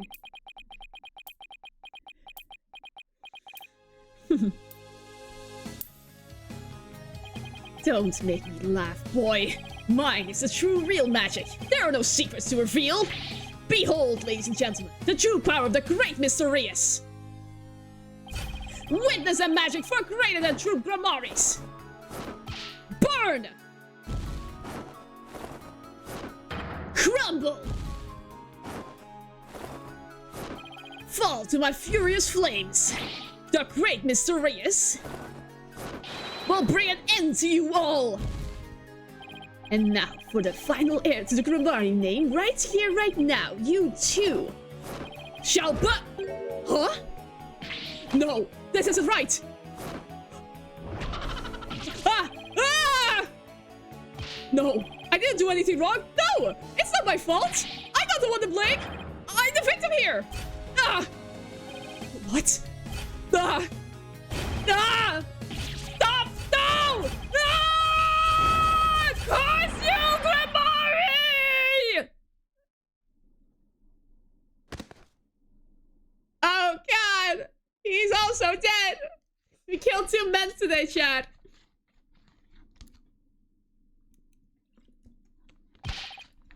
Curse those Grimoires! It's all because of them. Even now they wound me. Curse them all to the abyss! Do you really hate us that much? Trucy, does your hatred run that deep? Deep enough to kill an innocent man? You're darn right. You have no idea what humiliations I had to suffer.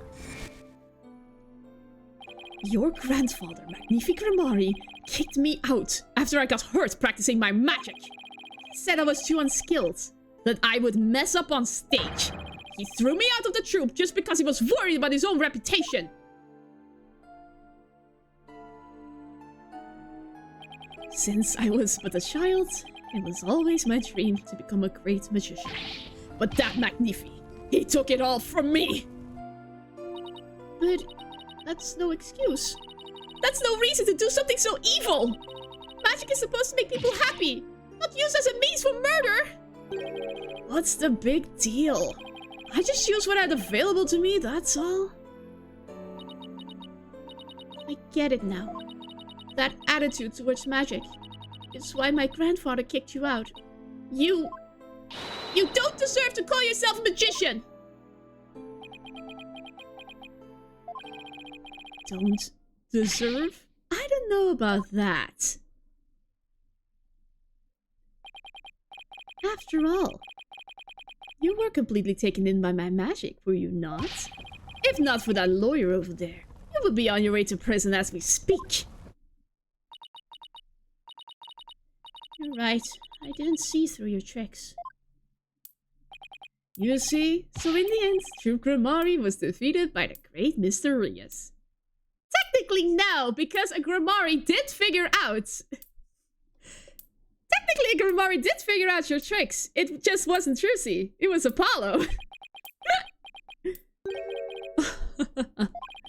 You're not fit to lecture me from on high, Trucy, right?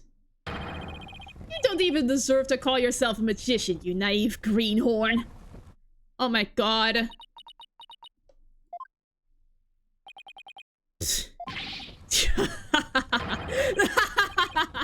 Take that, Grimari! You lose! If anyone needs to learn to let it go and move on, it's this guy. This court and my prison can both burn in the flames of my creation! Get the fire bucket, guys! Bailiff, take Mr. Rutters away! Please, just get a giant ice bucket! Bring a fire extinguisher, just to be safe!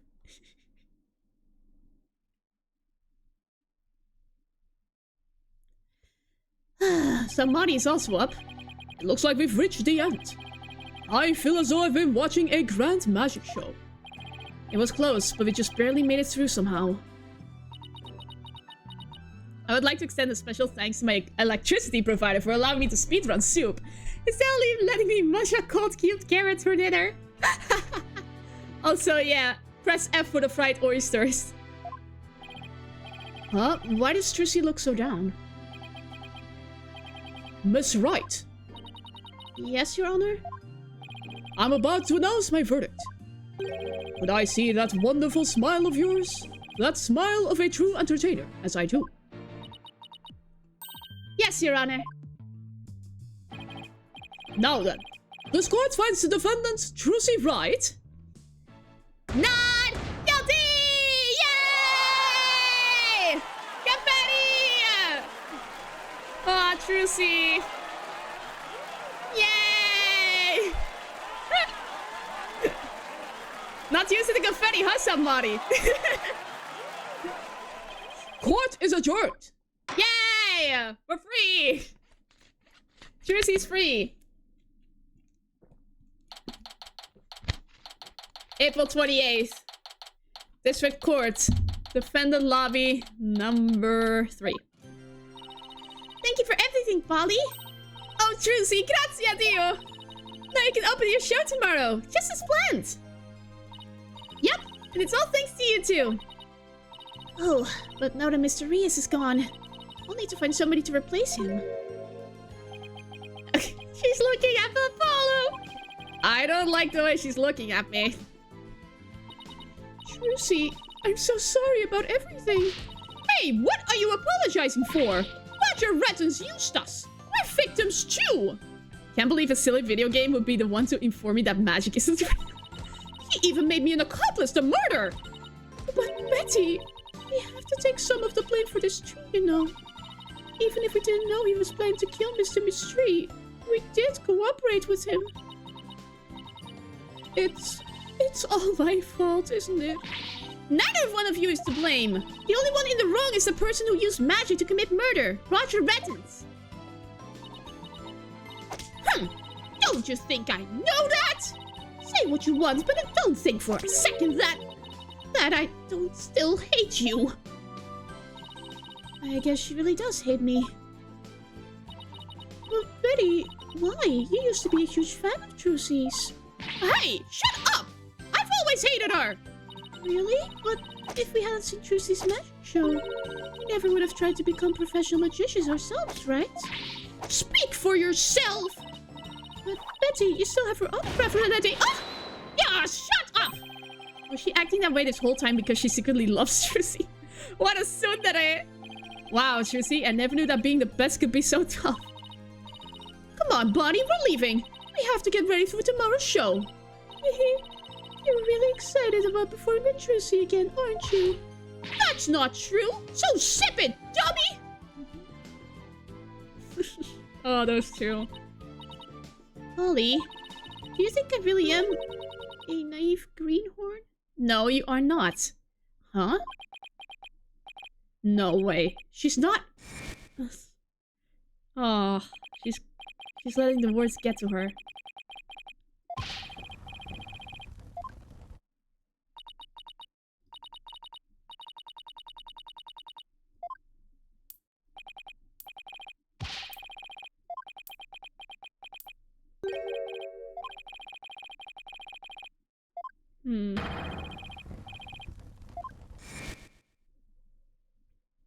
Trucy, don't tell me you're taking what Breton said to heart. Well, maybe a little. I didn't see through his tricks, and I let myself be taken in by his magic. I can't trust myself anymore. Maybe he was right to call me a greenhorn. No, he wasn't! You shouldn't take stock in his words. He doesn't even know the first thing about you. Huh? You're a wonderful Grammari magician. You should be proud of yourself. Thank you, Apollo.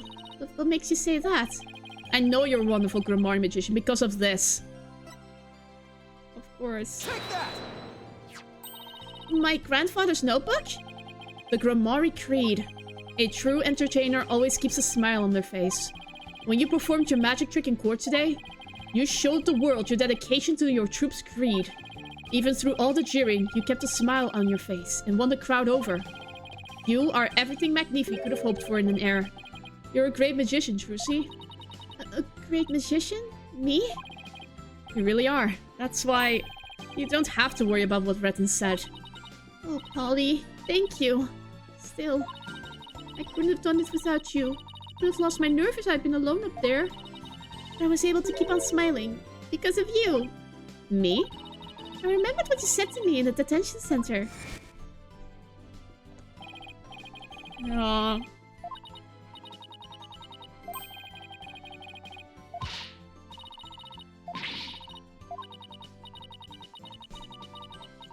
He believed in you till the very end.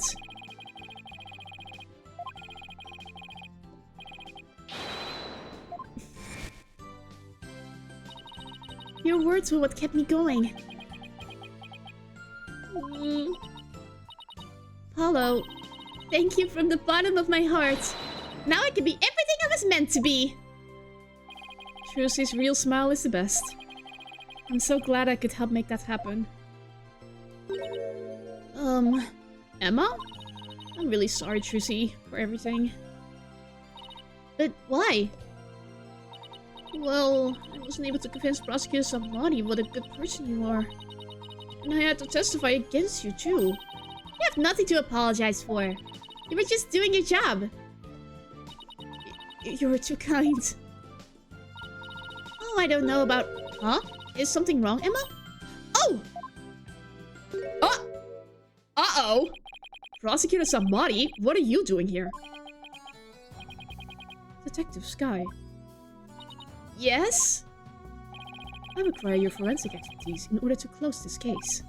Come, let us go. Okay. Wait! Prosecutor Samadi! The trial is over, Mr. Justice. You and I are strangers once more, with no further need to interact. Are you sure? Strangers? Have you really forgotten all about me? What? There's something here. They know each other. He refuses to acknowledge it. You've really changed now, Yuta. Telling me to let it go and stuff? What happened to you? Oh, lawyer of impure soul. I have nothing to say to the likes of you. Are you serious, Nayuta? No, if you will excuse me. Something is off. Something is really off. There he goes. What's that all about, Apollo? How do you know Prosecutor Samari? Let's just say we're old acquaintances. Is it like with... Was it the same with Clay, that you like attended school together or something? And then Nayuta went to Kurain to learn the ways of the prosecutor and totally changed. And the power's out again, which is not once it's go and I'm at work, and not only after 4 p.m. on the weekends, which has happened every time the past year and a half. I mean, Wayne, I know the same feeling, man. Just, it's already a miracle the stream hasn't started dropping frames. Let's just say he's my sworn brother. I'm a Yakuza member. Oh my god, if that was the case! Oh my god. Acquaintances? It seems like something more than that. Yeah, well... You don't like to talk about your past, do you? Because you always change the subject. I mean, yeah, he only brought Clay up, like, just before he was killed, so...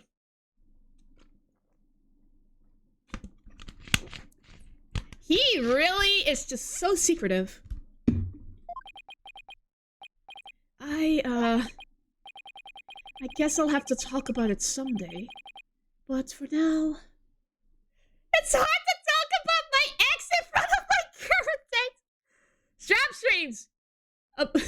Jersey is Apollo's sister! Or were you talking about Athena?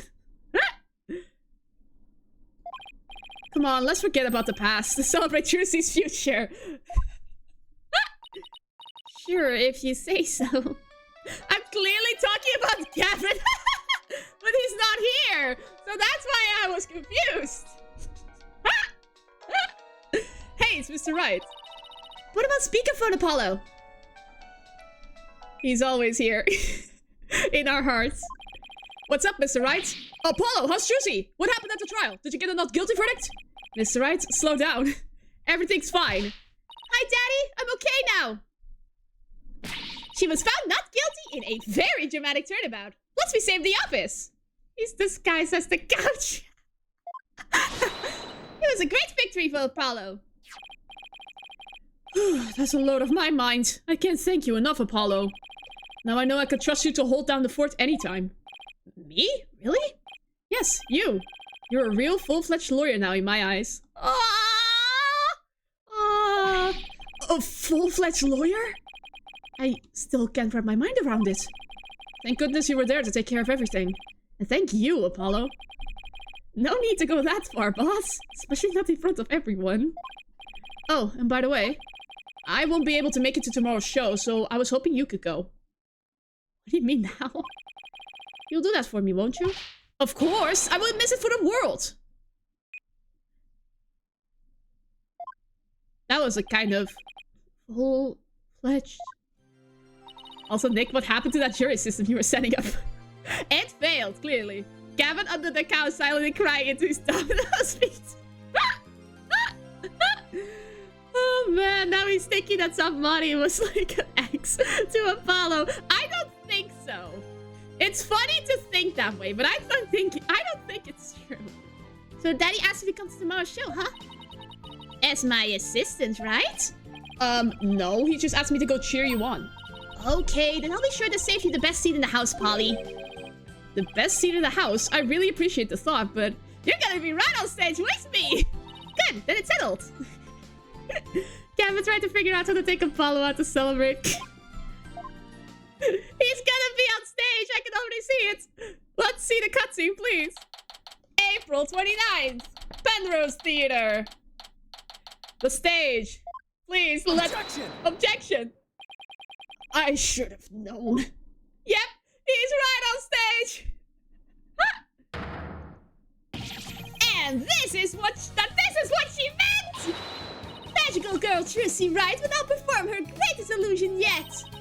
There are no tricks or gimmicks here, ladies and gentlemen. This is real magic. Wait a minute, you're kidding, right? There is a trick or gimmick, right? I'm too young to die! Now then, Mr. Hat, you know what to do with that sword. No, wait, stop! No!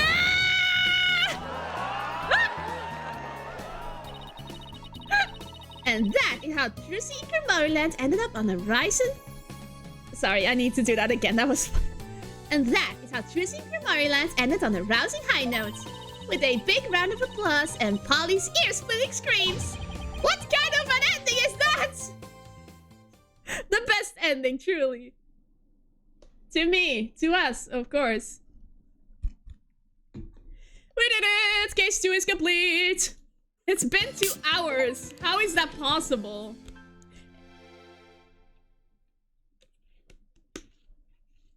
It always takes so long. Let's save. Time for case 5. Wait, we're on case 3 now, right? Yeah. Episode 3, The Rite of Turnabout. Let's see. Wakey wakey, 201. Got some more questions. Oh god, someone escaped! Prisoner 201's escaped! Uh-oh. Well, you know, with Dad's back on the streets, things will be on the up and up for us. Dots. Voice down. You want that rebel hunter to find us or something? There's a rebel hunter? Come on, we're small fries compared to... Guys, stop! Oh god, that's creepy!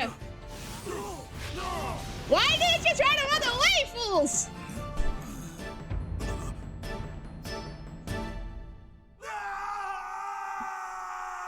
Oh god. There's a hitman on the loose. We're back in Khura'in, ladies and gentlemen. May 9th.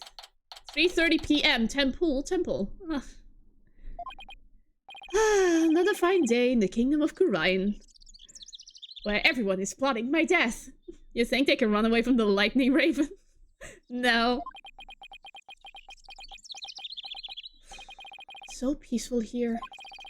I can't believe it's been 2 weeks already, but this place is really starting to grow on me. Case 1920 is my favorite. Still. Yeah, that was the most crazy trial I have ever attended.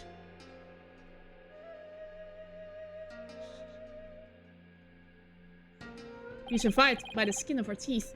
It sure was a rough start. Now, to do what I came here to do. To see Maya! Finally! Her long ascetic training is finally coming to an end. But before it does, she said something about one last rite she has to perform today. Mr. Wright! Albie, hi! Hi, Doug! Ha! You think we'll see Maya in this game? Hapiraki! Hey, Albie. Hapiraki. Oh! You messed with the traditional greeting of Khura'in! I don't know about that. But I guess all that practicing is paying off. It's the child! He's a murderer again! Have you gotten used to life at the temple? I'm grateful to letting me stay here, but the mornings start a little too early for me. Yes, well, morning prayers do begin at dawn.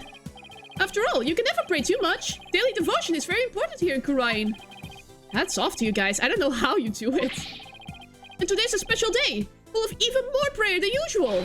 There's nothing better in this world than being able to pray to your heart's content. I can think of a few things I'd rather do.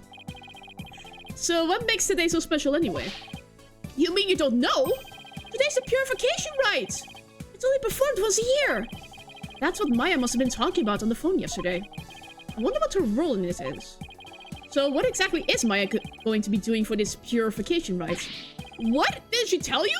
No. Today is the day that we purify all of the lawyers. We finally have someone to sacrifice to the gods!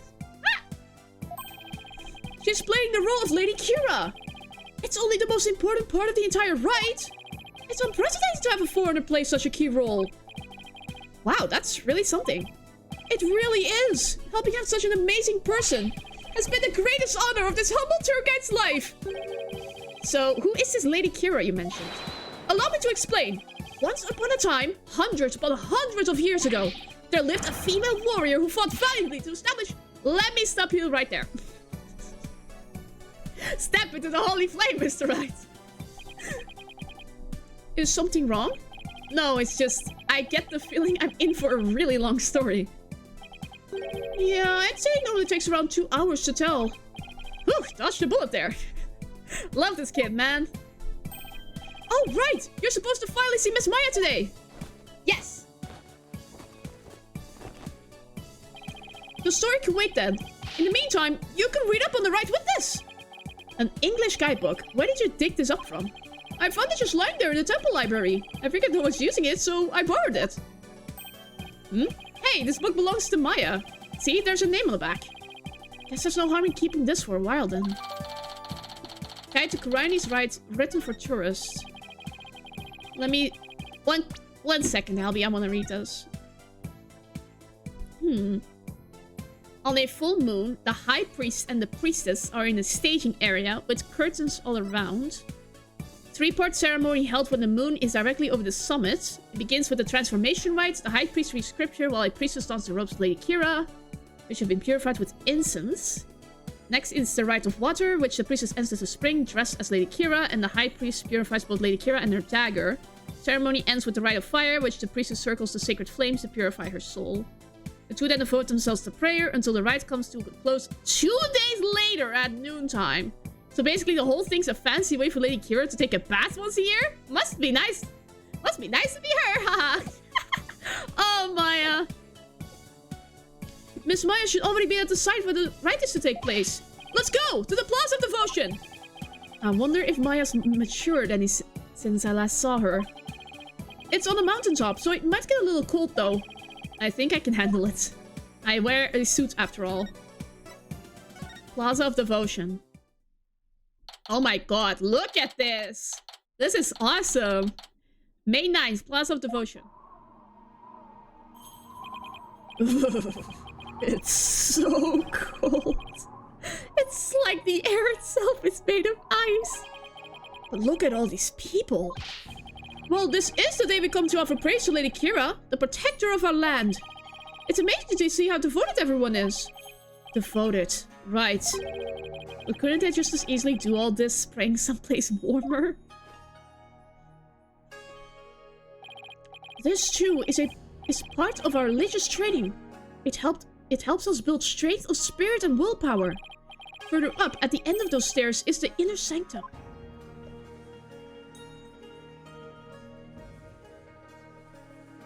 My goodness. So many stairs. I see. Everyone I've met so far seems deeply religious. Of course we are! After all, Kurani is also known as the land of prayer. It's said that we Kurani spend an average of 15 hours a day in prayer. Excuse me, how do you guys survive? What? 15? From the moment we wake to the moment we fall asleep, our hearts are always in prayer. You see all the square flags around here? They're known as prayer flags. They contain the prayers of our people. Oh, he's talking about these colorful strips of cloth. There's something written on each one. Such piety is the glory of our people. And I'm afraid that story's going to have to wait for another time, Albie. Maya should be here any minute now. Oh yeah, you're right. I can't wait to see Miss Maya again. Pardon me, oh noble traveler. Is it her? Oh my gosh. How do you fare, Mr. Wright? It's been many a day. Oh my gosh. Who might you be? That's Maya. Maya? Oh my gosh. Maya! Miss Maya, Hapiraki! Hapiraki, Albie. Oh my gosh! She's grown so much! Look at her! She looks so much like Mia! Not me! The Mia! That's Maya's sister! She looks so much like her now! Look at her! She's grown up so much! And you, Mr. Wright? May the Holy Mother guide you on your journey. Oh, Thanks. Oh. Long time no see, Nick. Oh my god. Well, did I surprise you with my act? Yeah, you can say that again. Maya. This is Maya Fey. She's a spirit medium from Kurain village back home. She was also my assistant for quite some time. But that was many years ago. Her ability to channel spirits saved me more times than I can count. I sure miss those days. It was a ton of fun being the real boss of Night in Colossus. Now she's here, training to be the leader of Kurain village and the master of her craft. Apparently to become the master of the Kurain channeling technique, you have to train here in Kurain, since this is where the technique originated. Cool.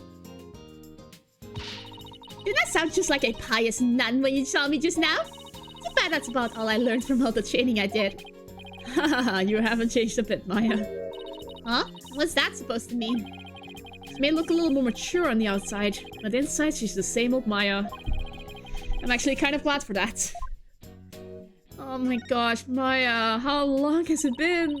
I heard what happened, Nick. You ended up in court almost as soon as you got off the plane, huh? Yeah, well, it's kind of a long story. I was the accused! But you should have seen Mr. Wright in action! He was amazing! I bet it was another one of your famous seat of your pants come from behind wins, huh? Well, I was almost found guilty any number of times. Okay, so it wasn't my finest hour, so sue me. You haven't changed a bit either, Nick. Ouch. It definitely stinks more when it's coming from her. So I guess you finished the bulk of the training needed to become the master, right? Oh, you mean the special meditation course for increasing spiritual power? Yep, I've completed the full 2 years. I can finally go home once I perform the purification rite today. Actually, I was wondering why they're having a foreigner conduct one of their sacred rites. Well, the High Priest's wife usually conducts it each year. But with her baby on the way, it's just more than she could handle. Aww, okay. Understandable. So the High Priest practically begged me to stand in for her this year. Well, you may not know all of their customs, but with your training, I'm sure you'll do great. You bet. Just you watch, Nick. I'm going to be the best Lady Kira guardian deity ever. I better throw in a few prayers for things to not end in a flaming disaster then. So about the guardian deity you'll be portraying today. What exactly are we talking about here? Well, first of all, Lady Kira isn't really a deity in the same way we think of them back home. She's a real person who fought to establish the kingdom of Kurain a long, long time ago. Wow, so she actually existed. And now the kingdom's people worship her as a guardian deity. They believe she appears to protect the kingdom whenever it's in danger. Cloaked in a sacred robe, she's a champion of justice who defeats the kingdom's enemies. That sounds like something you'd be into. I know, right? Who wouldn't want to be a kick-butt warrior who takes on evil with a wicked dagger? Right. Whatever floats your boat. Still, Lady Kira must be a really popular deity if all these people are here for her. Yep, but there's more to it than just her popularity this year. There's more? So why is this ride attracting such a large crowd this year? Because there's been actual sightings, you know, of the real deal. Allow me to explain. A mysterious figure clad in Lady Kira's robes appeared, just like in the legends. And she began capturing members of the Defiant Dragons left and right. Ah, you're kidding, right? They say it's only a matter of time till she gets their leader, the revolutionary Dirk, too. So Lady Kira is a rebel hunter now, huh? It's a bit hard to swallow, though. I mean, even if they are trying to disrupt the peace. I doubt the actions of a band of rebels can bring a legendary figure back to life. I didn't believe it at first either. There's a real picture of her on the front page of today's newspaper. Sightings of her go back about 2 years. But this is the first actual picture of her to ever be taken. Can't believe someone was able to actually capture her on film. But couldn't this be just some Lady Kira fan? You know, like you, Maya? You mean like a cosplayer? Those rebels are no joke, Nick. They're trained in hand-to-hand combat and stuff. You think some regular cosplayer could take people like that dressed in a costume alone? That's why she has to be the real deal. It gives me chills just thinking about it. I bet Lady Kira's spirit possessed a sacred rope or something. A spirit possessing a piece of clothing. Maybe you should cut back on all those action superhero shows, Maya. Hey, what's that supposed to mean? I'm just jealous that I'm still young at heart. I've got a real office to run now, so I've got to keep it real, right?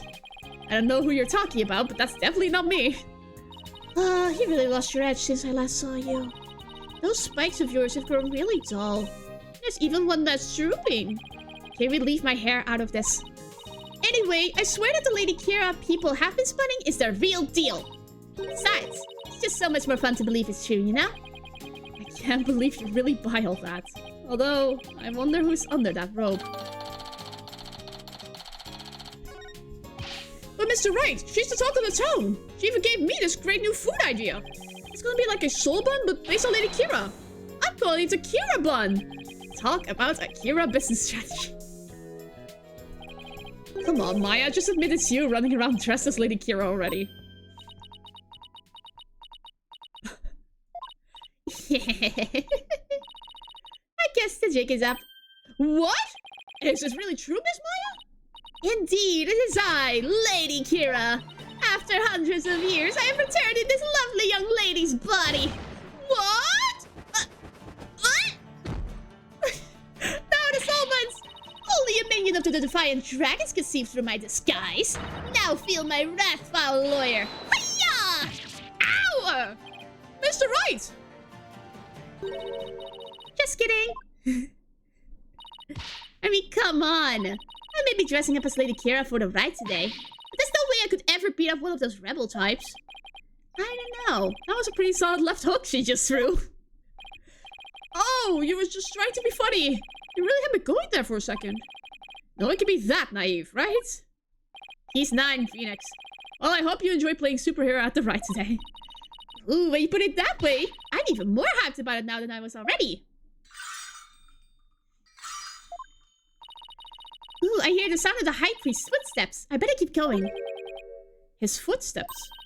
During the ride, he wears these really big bells on his ankles. That way I know he's coming. Pretty handy, right? Well, see you later. I doubt they're actually meant to be a stop slacking warning system for you, Maya. Miss Maya is always so bright and cheerful. Yeah, I'm glad to see she hasn't changed. As in, at all. I wonder if this means her training's been all for naught. I hope not. Oh, it's Acolyte Zealot! Acolyte Zealot. More people should walk around with bells, honestly. Oh my god, their legs are crossed while praying. That shit hurts. That would hurt like a bee. Oh my god. Look, he's the one praying in the red and saffron robe. He's a disciple of the High Priest, Abbot Inmi. And lives and trains at his house. See how he prays in the cold without moving a muscle? Yeah, I could never do that. Ah, it's Abbot Inmi. The purification rite is about to begin. Ooh. So that's the sacred robe Maya will be wearing during the rite. It looks almost exactly like what that figure in the newspaper photo was wearing. Whoever it is must have worked really hard to copy it. Please, sir, it's not a good idea to stare like that. You could be struck blind. Just give me a few more seconds. I mean, this isn't something you see every day. Oh, those bells on the High Priest's ankles. They're a lot bigger than I thought they'd be. Mr. Wright, it's time to enter the prayer pose like everyone else. Those who don't will suffer the wrath of the Holy Mother. Okay, fine. Okay, let's see. First, I kneel down and cross my ankles, and then I bow forward. Ah! Great. Now all I can see is the ground, and my back is killing me. You really should have trained for this, sir. Wait a sec. How long are we supposed to stay like this, Albie? The rite requires that we stay like this until the day after tomorrow. Wait, what? That's 2 whole days! Ugh, I don't feel so... Ah! Mr. Wright, are you okay, sir? He already died! Somebody help! Phoenix dies! Okay. Mr. Wright? Mr. Wright? Mr. Wright! Please, you have to get up! 1 sec, I'm gonna disappear for a second. 1, 2, 3, I disappear.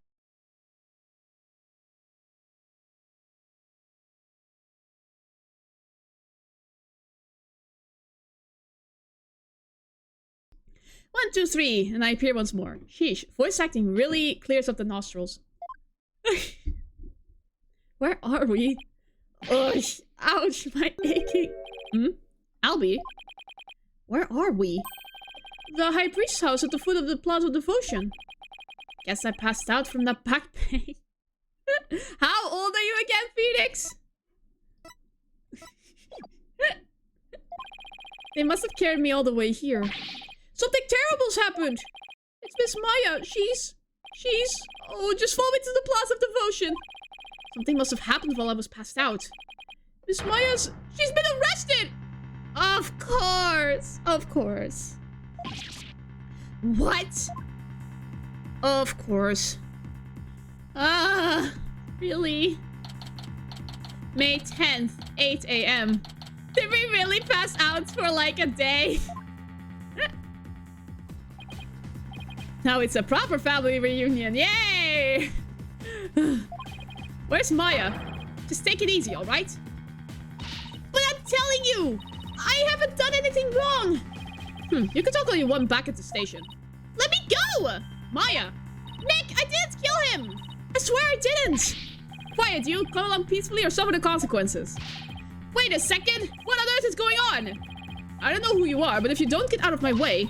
Hey, back off, officer. Emma, what are you doing here? Emma? Emma Sky? What's she doing in Kurine? I'm so sorry, Mr. Wright, but we're placing Maya under arrest. Alright, take it out to the station, but with respect. Got it? Yes, ma'am. Nick! How did Emma get here? Why is she here? So what are you doing in Kurine, Emma? It's a long story. Anyway, what are you doing in Kurine, Mr. Wright? Same here. It's a long story, but we can get caught up later. Right now, I need to know what's happened. Maya is, well, on the arrest for the murder of the High Priest. Uh-oh. Wait, the High Priest was murdered? Can I show... I forgot to show this to Maya, but... Can I show her this? Congrats on your return to the legal world. I wanted to congratulate you sooner, but I never had the chance. Thanks, Emma. And congratulations to you, too, on becoming a forensic investigator. Thanks. Oh, I know. Let's celebrate by dusting your attorney's badge for fingerprints. Or how about we do a luminal test on it? I think I'll pass on both, but thanks. What happened? What happened, Emma? Please tell me everything you can. Well, basically, there was a murder during the rite as it was being performed last night. The victim is Tarust Imi, the high priest who was presiding over the rite. Okay, what kind of stupid pun is in this name? Tarust in... Oh my god. Trust in me? Seriously, game? Wait, hold on. Last night? You mean to tell me an entire day's pass is a purification rite? That's right, sir. You passed out for a whole day from your back pain. How old are you again, Phoenix? I never knew my back's like a ticking time bomb. I better take better care of it. The murder took place at the inner sanctum where the rite was being held. The inner sanctum? You mean the one with all the stairs? It's the place where the spirit of Lady Kira is enshrined. It's through that gate over there and up at the top of the mountain stairs just beyond. Oh, so that's why everyone is offering their praise in that direction. Abbot Imi and Miss Maya went up to the inner sanctum to begin the rite. Just after they finished the prayer, you fainted in the middle of... So, who do you think killed the High Priest? Unfortunately, Maya is a sole suspect right now. During the rite, the inner sanctum was off limits to the general public. So then only the High Priest and Maya could have been there when the murder occurred. Right, plus the inner sanctum is on the side of a very steep mountain. The only way up there is the stairway that starts here at the Plaza of Devotion. So that's why she's been arrested. Also, the crime scene was only discovered after Maya came down alone. She's the one who told the worshippers in the plaza that the High Priest was dead. I see. And she made a police statement to that effect. So she was the first one to discover the body. Well, that definitely doesn't help. It makes it even less likely that someone else was there at the crime scene. Mr. Wright, sir. Are you going to defend Miss Maya? Yes, of course. There's no way she killed anyone. Yeah, I don't believe it either. She's been framed. But this is really something else, huh, Mr. Wright? I mean, who would have thought you'd have to take on that horrible court again? Yeah. The horrible court. He's finally enlightened. Oh boy. Tell me about it. I never thought I'd have to go through another trial. But a divination seance determines all, and defense lawyers are unwelcome.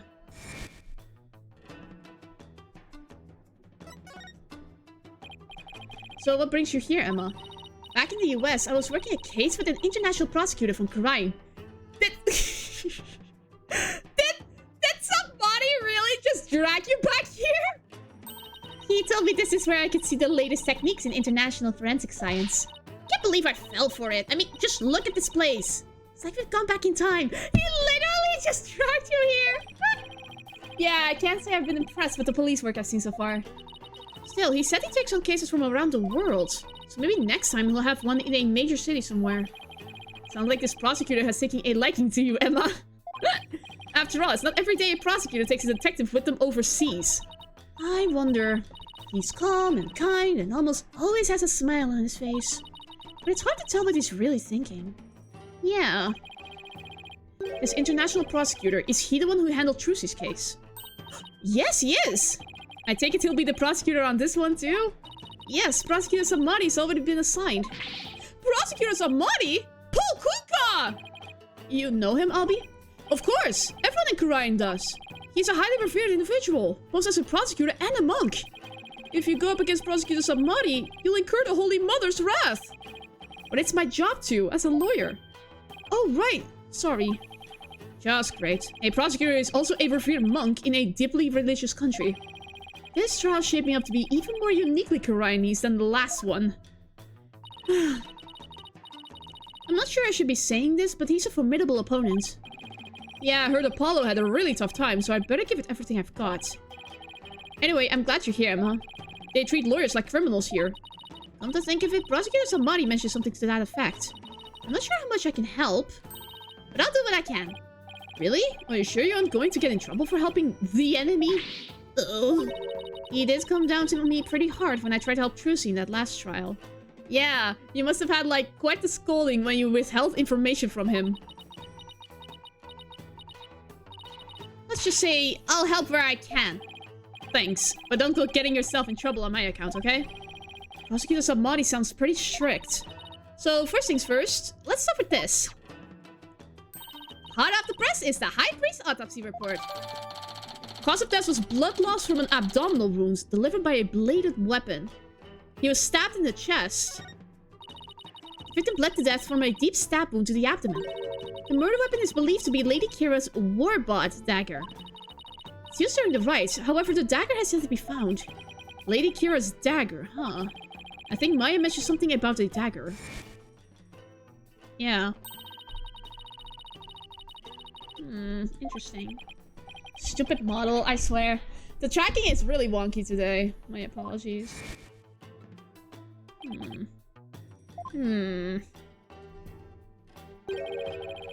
And isn't that rebel hunter posing as Lady Kira also armed with a dagger?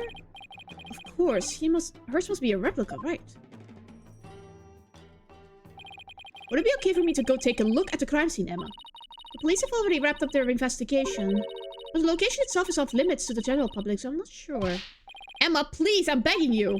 Just like the police, I need access if I'm to mount a viable defense. Alright then. Leave it to me. I'll explain the situation to Prosecutor Samadi and the police later. Thanks, Emma. You have quite a climb ahead of you, so be sure to watch your step. Wait, you're not coming with me? Oh no, I'm not climbing up there again. No way. Is it really that bad? I wonder if my back can handle it. Oh no, he's gonna faint again.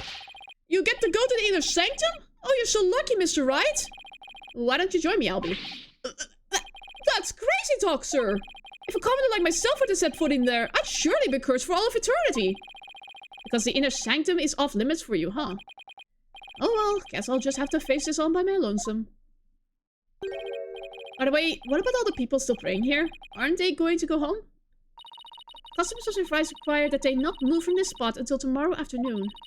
It doesn't faze him to have police milling about. Some of them are even off-duty cops. Wow, I guess this is what it's like to live in a deeply religious society, huh? Interesting. Well, Inner Sanctum we go. Good luck with the stairs, Phoenix. May 10th, the Inner Sanctum. You're gonna faint, Phoenix.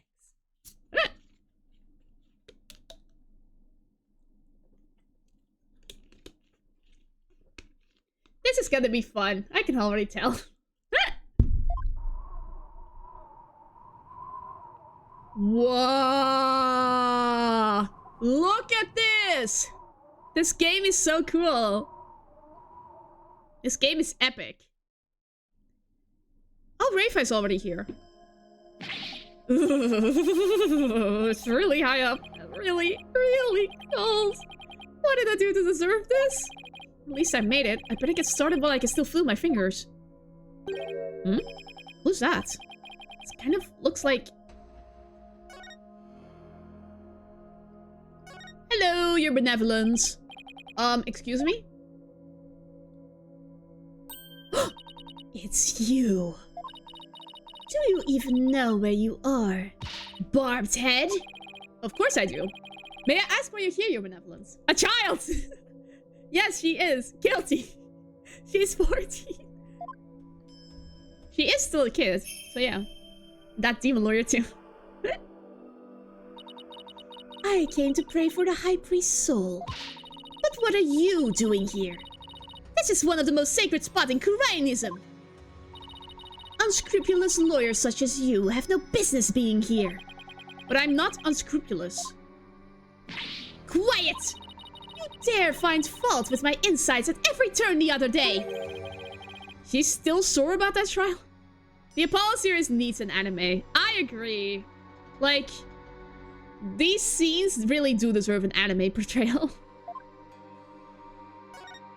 Investigating the incident. As you know, your benevolence, a murder has occurred and I need to investigate. But we know the killer is one of your own. In my country, suspects are innocent until proven guilty. Plus, she is a serious student of spirit channeling who came here to study. So can't you at least give her a chance to explain what happened? All practitioners from overseas are big, phony balonies. And her wish to train in the homeland of spirit channeling is but a bit for prestige. Sure. Like, imagine this game as an anime. I would love for it to be an anime. Spirit of Justice especially. This would look gorgeous in the anime style. It seems like nothing I say will convince her otherwise, thanks to that last trial. Tweedledum and Tweedledee really did a number on her impression of foreigners. As a defense attorney on this case, I really need to investigate this crime scene. And I need to do it now. I've even been authorized by the police, so... What's this? You intend to make a mockery of our sacred Hall of Justice once more. No. I simply want to defend my clients. Which means you have come to forge evidence then. I knew all lawyers were criminals. I must now redouble my vigilance. Ouch, that's unfair. Who taught you to demonize a whole group of people anyway? My mother and father. Do you have an issue with their parental guidance? No, I would never dare criticize the royal couple. I still can't imagine what the lawyers here must have done to garner such hatred. I am curious about who her parents are. Oh-ho! I just had the most wonderful idea, Barbed Head. Why do I have a bad feeling about that glint in her eye? So, what's this most wonderful idea of yours? If you are to investigate this murder, then I shall oversee your every move, so as to prevent any misdeeds, naturally. What? You want to follow me around the entire time? Of course. Not that I want to, mind you. And I will not tolerate any objections. Understood? She can't do this to me. What was that, Barbed Head? Oh no, it's nothing. Very well then. Let us get this investigation over with. We mustn't stay here in the Inner Sanctum a moment longer than necessary. Please don't rush me. It is not without reason that I insist on a speedy investigation, Barbed Head. I am a direct descendant of the Holy Mother, you see, who guides the people of Kurain.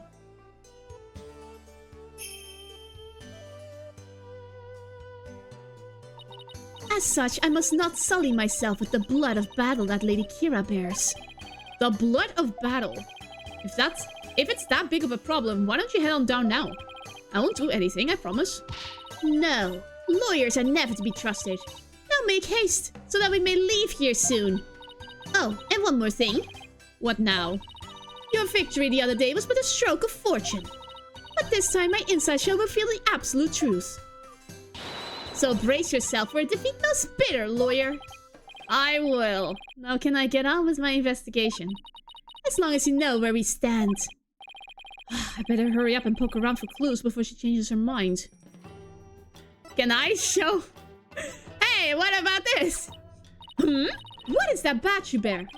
It's a sunflower pin. They're quite popular in my country. It is rather cute, I must say. Actually, it's just my attorney's badge. Oh? So you mean it would actually have been worth more as a cheap accessory? My profession is worth more than $1.20, you know. Okay. Wow. Look at all the blood. Let's take a closer look, shall we? It's been stained red by the High Priest's blood. The spring shall run red upon Lady Kira's return. What's that from? An old legend. Wait, does that mean that the rebel hunting Lady Kira in the newspaper is the real deal? Nah, that's crazy talk. The robes. Hey, isn't this Lady Kira's robe? Oh, Holy Mother, Lady Kira's robe is... I know how you feel, but we should leave it as is to preserve the crime scene. You imbecile! This is the actual robe Lady Kira once wore. It is? What the heck is it made of? I mean, nothing should look this good after a few hundred years. Enough! If I say it's the actual robe, it is the actual robe. That foul murderer shall not get away with this. It is tough to see a piece of history sloppily tossed on the ground like this, though. It even looks like it's been mended a number of times. This robe kind of smells... How dare you insult such a sacred piece of clothing like that? No, I meant that it smells like incense. Oh, I see. The scent you detected is from the sacred incense used to purify Lady Kira's robe. Whenever a rite is to be held, the robe is presented with sacred incense. If this still smells like incense now, the scent must have been much stronger than last night when the victim was killed. I'm being called, but it's not for me, so don't worry about it. Whoa, this is blood! This is a statue of a warbod, the bird on which Lady Kira based her appearance. And all of this blood is from the High Priest, huh? He no doubt embraced the statue in the hope that Lady Kira would save him from death. May his soul rest in peace. Considering the amount of blood, he must have been stabbed with considerable force. But there's no way Maya would be strong enough to deliver such a blow. Lantern. It's a lantern, And it's still lit. Of course it is. The sacred flames in the 4 lanterns here have burned for centuries. Anyone who extinguishes even one of them will be put to death immediately. So that's why they're outfitted with glass wind guards.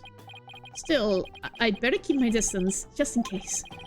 So the moon and these lanterns were the only sources of light up here that night.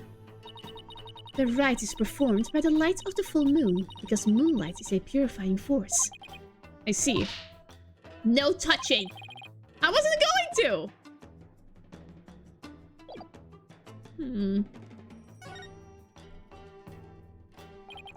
What an amazing wall painting. So this is Lady Kira.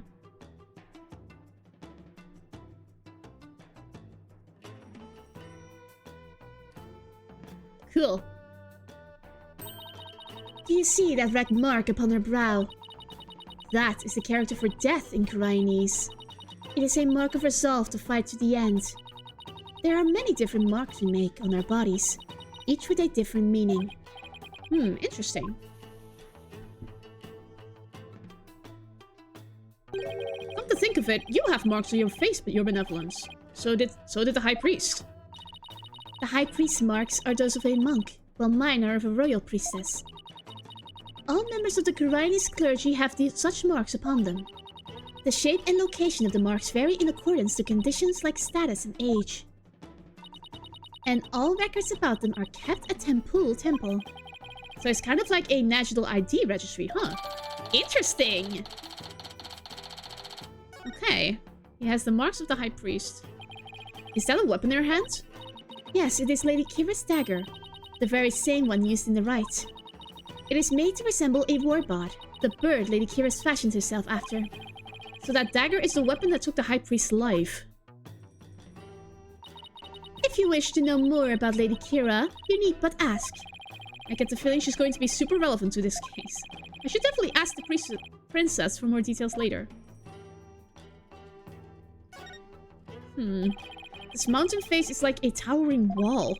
There are characters carved into it, but I have no idea what they mean. There is a prison at the apex of this mountain. Prison, you say? A prison way up there? It is said that Lady Kira laid those she defeated to rest atop this mountain, so that their souls would not spawn evil spirits. I'm feeling queasy just thinking about being all the way up there. And the fact that it's a prison just makes it worse. This one isn't lit. That lantern looks broken, but it's hard to make out the details from this angle. I'll take a closer look when I'm in a better spot. This angle? I think I'd better go take a closer look.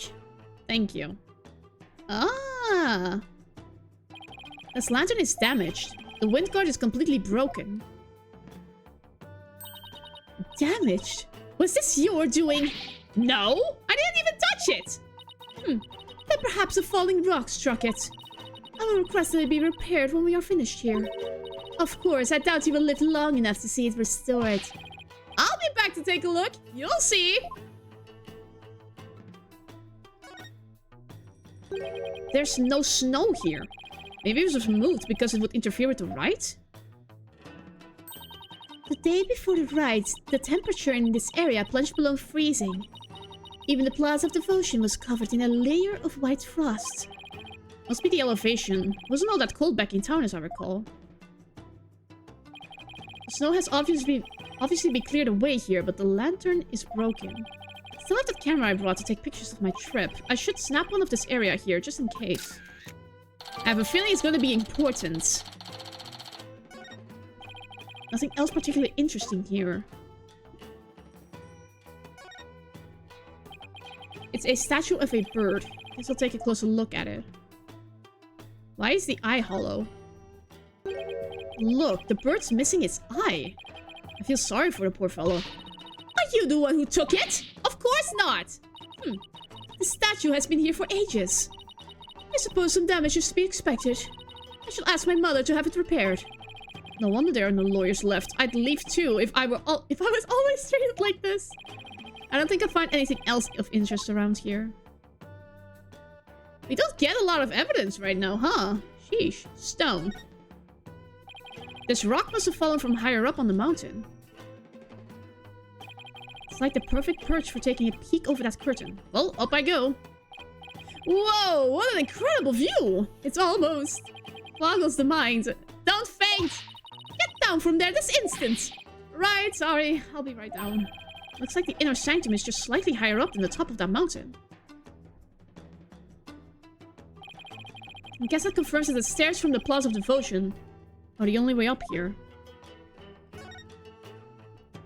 The curtains. These ones? Huh. During the rite, the inner sanctum was fully enclosed by this ritual curtain, making this case something of a locked room mystery. Ritual curtains. The purification rite is akin to a bathing ritual for Lady Kira. Therefore, it must be closed off from the outside world. Oh, so the inner sanctum is like her private bathroom. Indeed. So see to it that you keep it clean. This flap in the center acts as the ritual curtain's door, but that's about it. Ah! And what was that shrill scream for just now? It's just, I'm afraid of heights. I didn't notice it as I was climbing up, but now I can see it's all the way down. Ugh. Guess that flight of stairs from the Plaza of Devotion really is the only way up and or down. There's something hanging off the ritual curtain here. What the? These look like prayer flags down at the Plaza of Devotion. Except they are arranged like no prayer flags I have ever seen. How so? All of these flags have been sewn together. Hey, you're right. It's like they're one big banner now. There is something written on a piece of it. Donated by TuMiiA. It seems this piece is from a donation Abbot Imbi made at some point. Interesting.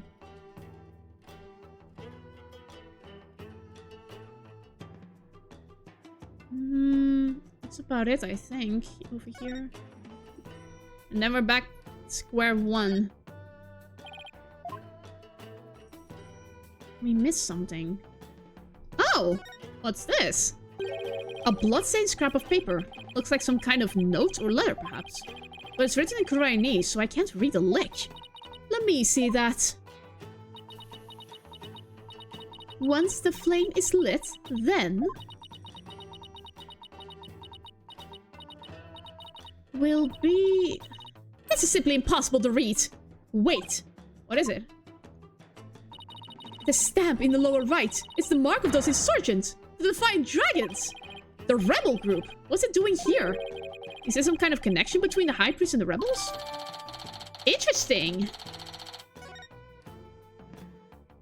Looks like that about does it for this area. Okay. So now I can talk about... Could you tell me about this place, Your Benevolence? I have nothing to say to you, lawyer. Is that because you don't actually know much about it? Ah! Ah! You ill-mannered! I am the Crown Princess of Korain! There's nothing I do not know! Nena! Oh, hello. Whoa, where did she come from? Hey, no cheating! Silence, barbed head. Nena's knowledge is my knowledge. End of discussion.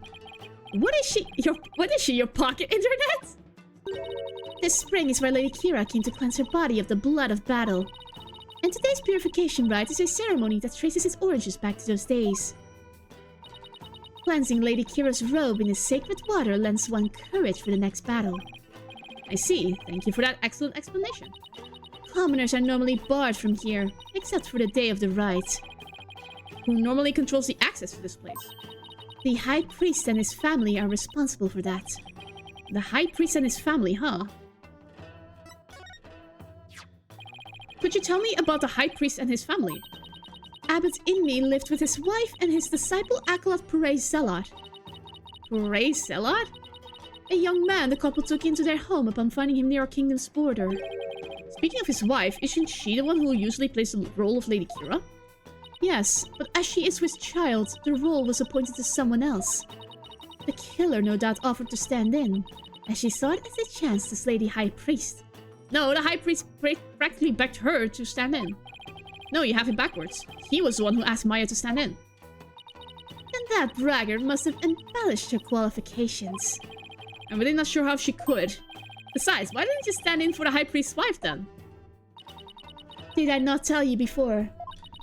As a direct descendant of the Holy Mother, the role of Lady Kira is forbidden to me.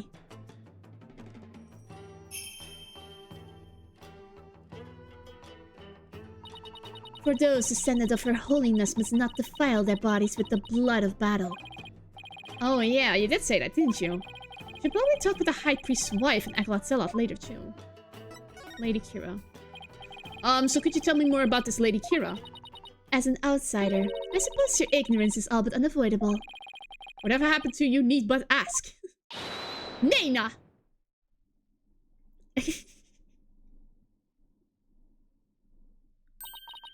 Lady Kira was the Holy Mother's younger sister.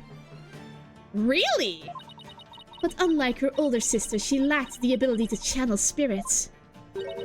However, it is said that none could equal her skill with the dagger. A dagger? Well, this became relevant fast. The Holy Mother guides our souls, and Lady Kira keeps the peace with her dagger. Cool. Lady Kira was prepared to die for her people.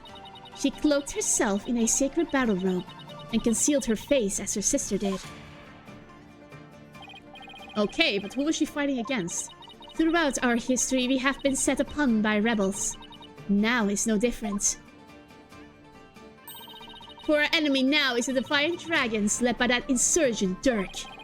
So Lady Kira played a role akin to the police, huh? So what's with the bird imagery? Lady Kira's robe is fashioned in the likeness of a warbird. It is a fearsome bird that is unique to Kurain. I see. And with that about recent Rebel Hunter Lady Kira? What about the recent Rebel Hunter Lady Kira? Who do you think she is? I have heard about her, but I have yet to ascertain the truth. However, I believe her to be a vigilante, or more precisely, a patriot. So even Princess Reva doesn't know the true identity of the Rebel Hunter, huh? And that about covers it for the Inner Sanctum. That about does it for the Inner Sanctum. Should probably head back to the Plaza of Devotion and let Emma know I'm done. After all, she's the one putting her neck on the line for me to investigate this place. Move! Let's move. May 10th, Plaza of Devotion. Whoa, they're still praying! The religious devotion of our people is the pride of our kingdom. Come what may, they will continue to pray until tomorrow afternoon. Well, I will say this level of devotion is certainly to be respected. Now to find Emma. You there! Wait! I want to ask you something! What? Hello? Okay. Do you know me? Do I know you? Well, I'm Phoenix. Phoenix Wright. I'm a lawyer. No! I want to know if you know who I am! Hello? Huh? How should I know? I've never even seen you before. This guy's acting really strange. I wonder if he has amnesia or something. I should talk to him a little more, just in case he's connected to this case somehow. Who are you, you jolly fella? Are you having trouble remembering who you are? Ah! I'm sorry if I offended you! Whew, I thought he was going to pull a weapon on me. He's just a survivalist. Look, he's eating salamanders! Ew! But he's just pulling some snack out, one after another. I'm trying to remember what I'm supposed to do. I know it's something important. Do you know this man or something, Barbed Head? No, I just said I've never seen him before, didn't I? Are you Lady Kira?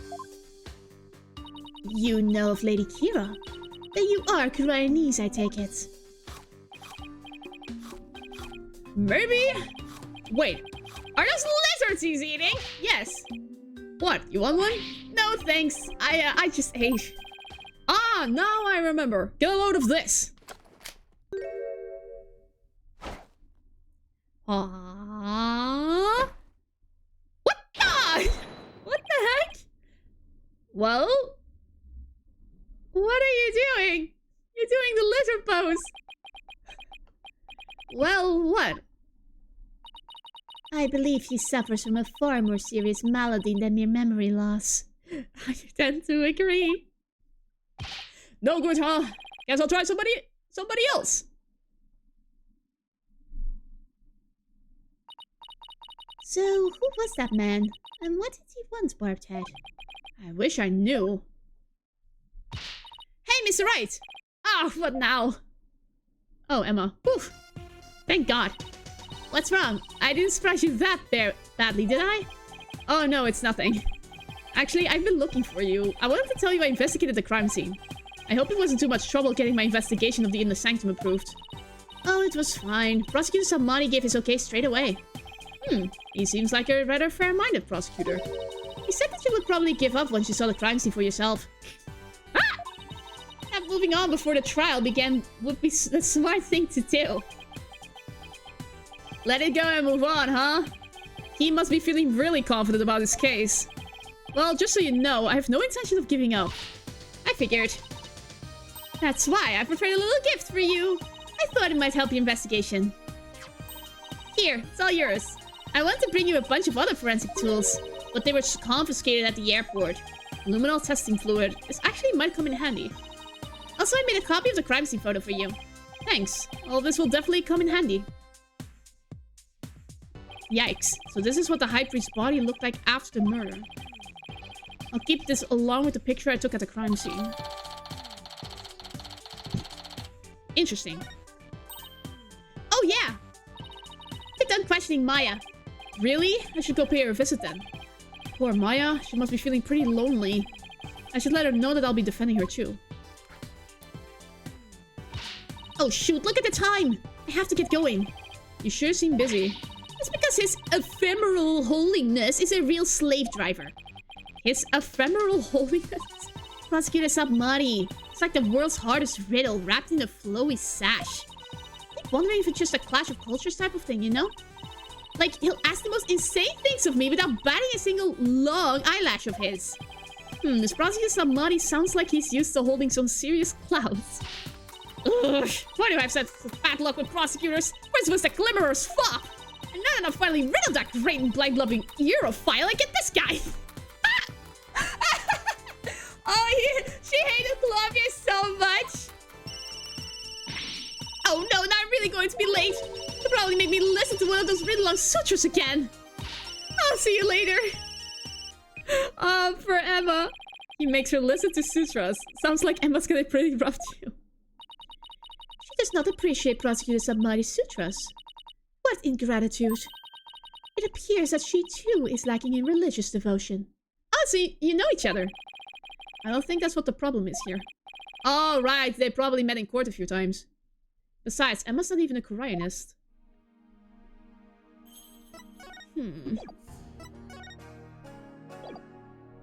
Let's move to the detention center then. Oh, Maya, no! It's gonna be okay. It's gonna be okay. Nick!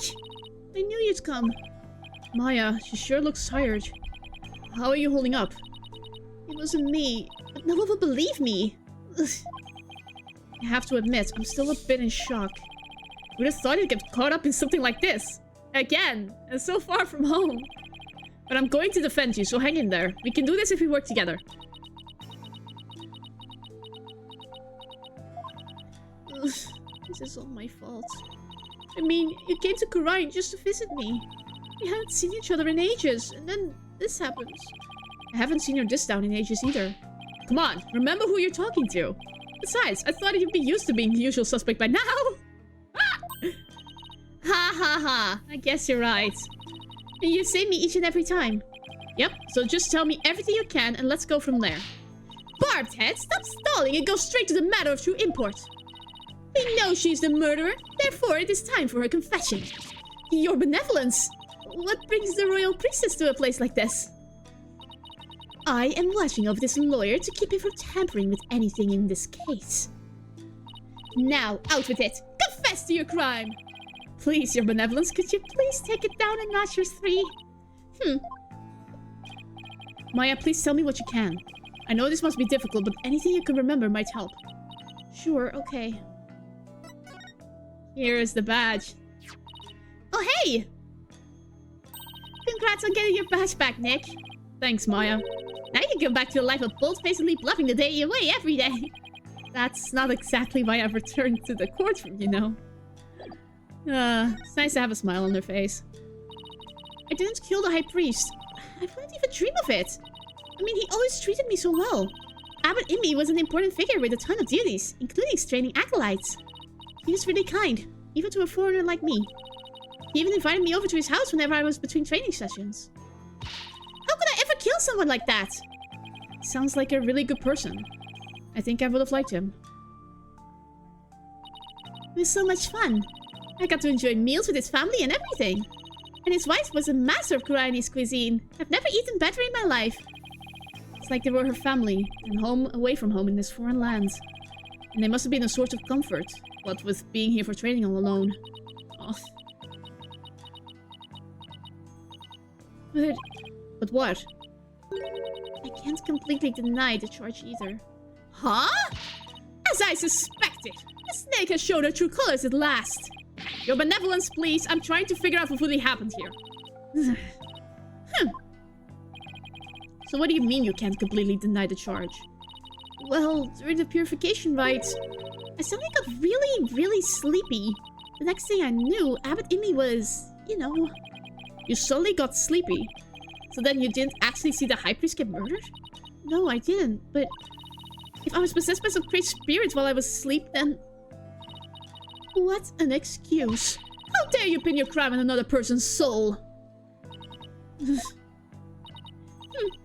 honest, what you call training is but an extended vacation in reality. And that training here is simply for prestige. No, it's not like that at all. I'm training to become the master of the Courageous channeling technique. A neophyte practitioner such as you become a channeling master. I think not. The spiritual power required is beyond the means of an outsider like you. Rafa seems to really hate fakers. But Maya does actually have the power to channel spirits. I should let Rafa know. Your benevolence? I wouldn't call Maya a neophyte because... She can already Wait, Nick! What? Let's talk to you for a second. Why is she whispering all of a sudden? I want to keep my spirit channeling ability a secret while I'm here, Nick. What? Why? I'll, explain later. Just keep it a secret for now, okay? If you say so. What's that all about? What is all that whispering about over there? Oh, it's nothing, really. I'll have to ask about this later when Princess Rafa's not around. Oh, I almost forgot. Nick? Yes? About Abbot Imi's murder, there was something I noticed that I thought strange. Oh? So what was it you noticed? Well, you probably won't believe me, but... Why don't you let me be the judge of that? Okay, so you know that spring? The spring? You mean the pool in front of the Warbot statue? Yes, that! The water in there was dark red. Wait, it wasn't stained with his blood? And when I say dark red, I mean blood red. Oh, that. Yeah, I saw it too. You did? Yeah, the High Priest's blood turned it red. What? No, that's not what I meant. The spring was red before he was killed. What? Wait, so it was already red, even before the High Priest was killed? Yeah, I noticed it during the purification rite, just before I passed out. It's just like the ancient legend says. What ancient legend? The spring shall turn red upon Lady Kira's return. That's how it goes anyway. Hold on! Yes, there is a legend about the inner sanctum that says just that. But the water runs red this time thanks to the murder. The police investigation confirmed this. Perhaps your eyes were deceived by the lantern light reflecting off of the water. I don't think that was it, though. An ancient legend, huh? I wonder if it's connected to this murder somehow. This must be important. Nick? Yes? So, actually, there's one more thing. What's up with Maya? She keeps looking over at her benevolence like she's worried what Rafa will think. There's something I want to show you. There is? I found this at the inner sanctum after I came to. Is this a letter? It's in Koreanese. See that stamp on the far left at the end of the letter? Does it look familiar? Lady Kira, the Vigilante. This red stamp here. That's the mark of Lady Kira. Oh, right. It looks just like the mark on her forehead. Lady Kira, you say? Let me see that! Why, this is... What? What does it say? Do not perform the rite. I know what you are planning, Lady Kira. That sounds like a threat or a warning. Whoever's pretending to be Lady Kira was pressuring the High Priest to stop the rite. Yeah, that's what it looks like to me too. Nick, do you think... Wait. First, there's that ancient legend. The spring shall run red upon Lady Kira's return. Now, there's also Lady Kira's warning. Plus, with the Warbot dagger being eyed as a murder weapon. Don't tell me.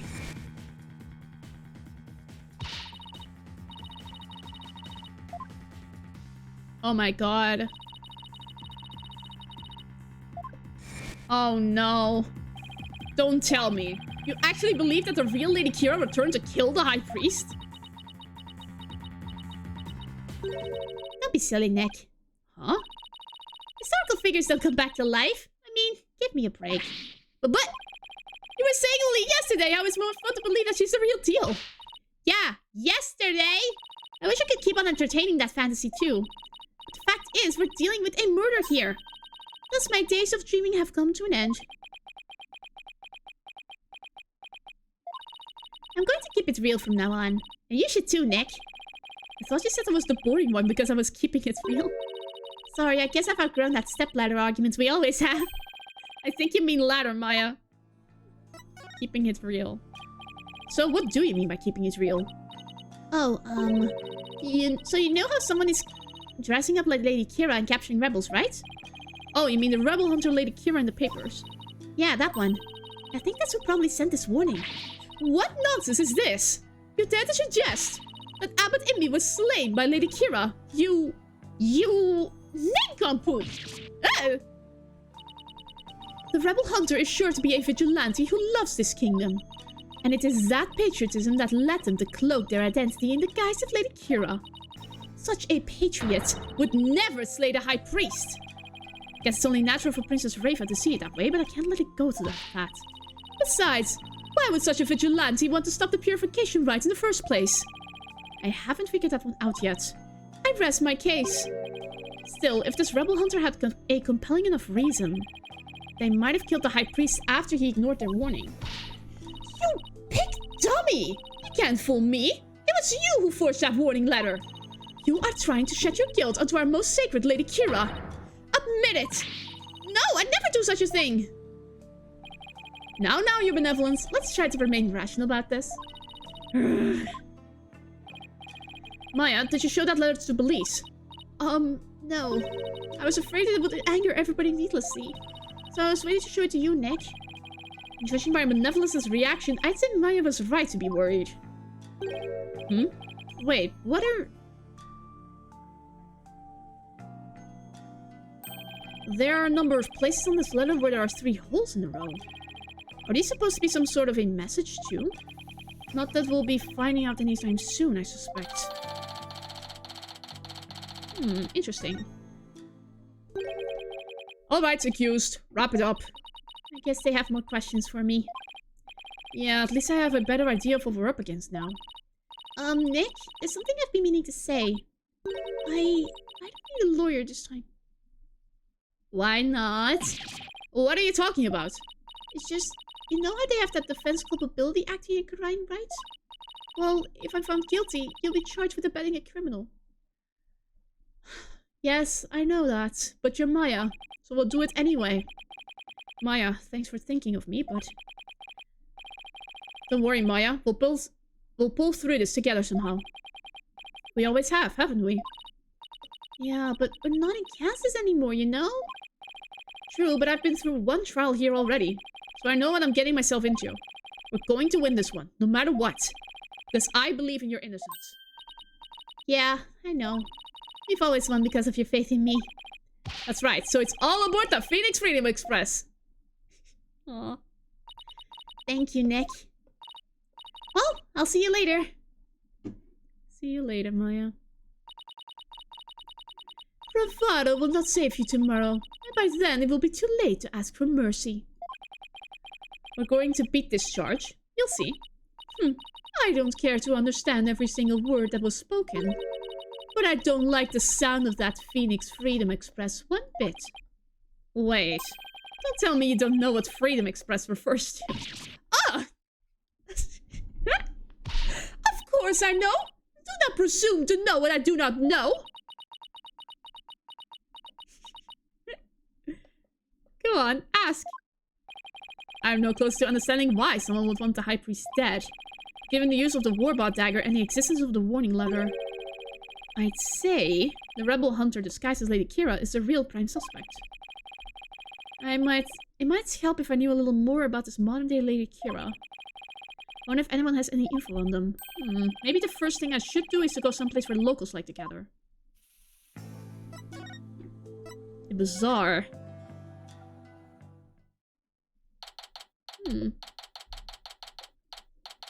May 10th, Crime Bazaar. I guess the bazaar is as good a place to start as any. Now, who should I... Oh!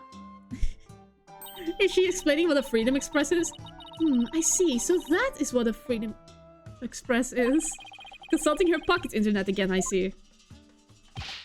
Mr. Wright! It sounds like... Albie! Is Miss Mai okay? I believe her, Mr. Wright. I know she didn't do it.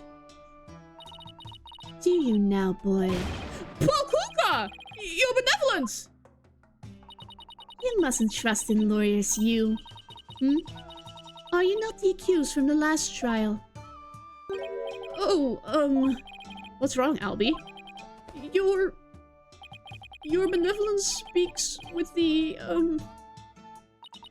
You may speak in the vernacular, little monk. Now, what is your name? Yes, your benevolence.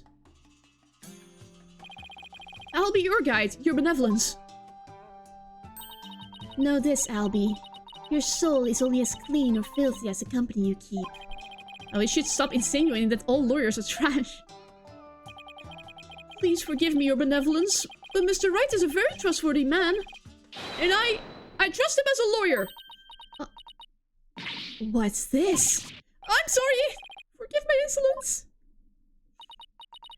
If a common boy such as he can place his trust in lawyers, it can only be because of my failure at the Hall of Justice the other day. Oh... Mr. Wright, your benevolence has sunk into the ground! She must really feel responsible for what happened in court yet that day. Oh, she feels so guilty. Oh, poor benevolence. It's okay. It's not your fault. Let's give her some breathing room for now. I'm sure she'll be back on her feet in no time. In the meantime, do you mind if I ask you some questions? Of course not. I'm always glad to help. Rebel Hunter. So what have you heard about the Rebel Hunter that was in the newspaper? Everyone's overjoyed at her appearance. They say she's the modern-day Lady Kira. So they're treating this Rebel Hunter like a mysterious protector of the people, huh? People have been on edge recently, what with that jailbreak and stuff. I sure hope they catch that escaped prisoner soon. Escaped prisoner, you say? Did he wear ski goggles? Yes, he was one of the vicious rebels that Lady Kira had captured. So there's a hardened criminal on the loose. That is bad news. Yes, but the modern-day Lady Kira is also super amazing. I mean, she takes out big scary rebels all by herself. Yeah, that's not exactly something just anyone can do. Someone that strong could have easily overpowered and killed the High Priest. And what about that escaped prisoner, Albie? So what's the escaped prisoner supposed to be like? They say he's a vicious fiend who serves as Dirk's right-hand man. Oh, it's the guy who was twirling his dagger earlier. Dagger? Uh-oh. Dirk, as in the leader of that rebel group. Yes, the escapee serves that dreadful master of the Divine Dragons. They say the prisoner's former soldier, and that he wields a big scary knife. Rumor has it he's a cold-blooded killer to boot.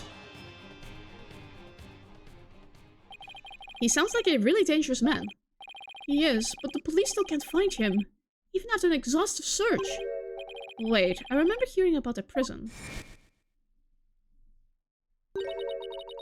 Yes, he escaped from that prison.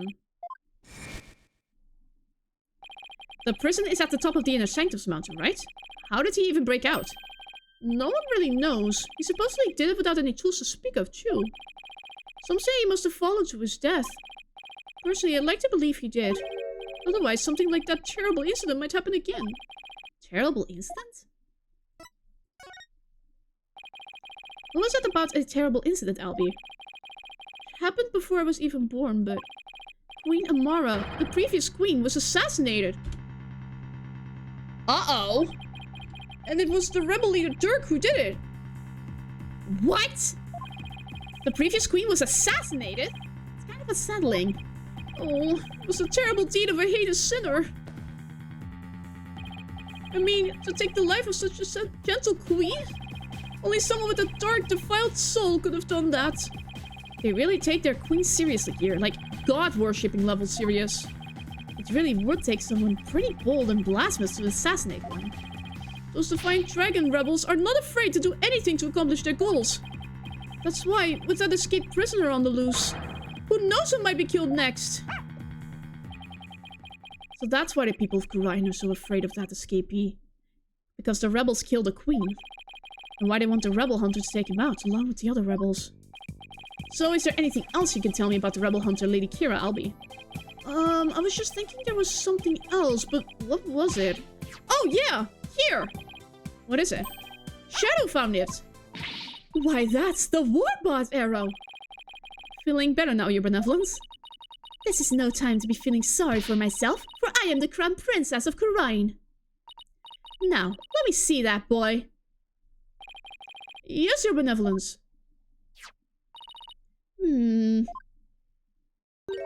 It looks very much like one of the legendary weapons Lady Kira once used in battle.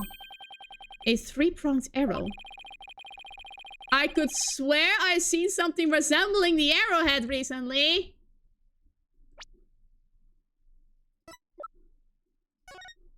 Three prongs. Oh my god. Where did Shadow find it, Albie? Near Abbot Imi's house. Near the victim's house, huh? Something tells me I better look into this. Interesting. Okay. Albie, can I ask you to take me to the High Priest's house? Yes, of course! When I think of it, he was married, wasn't he? And his wife is the one who usually plays the part of Lady Kira in the purification rite. I should probably talk to her, too. High Priest's house. There she is. High Priest's house. So this is where the High Priest lived. Wait a minute. This is where they brought me when they... This is where they brought me when my back gave out! And the woman in front of that altar, she must be the High Priest's wife.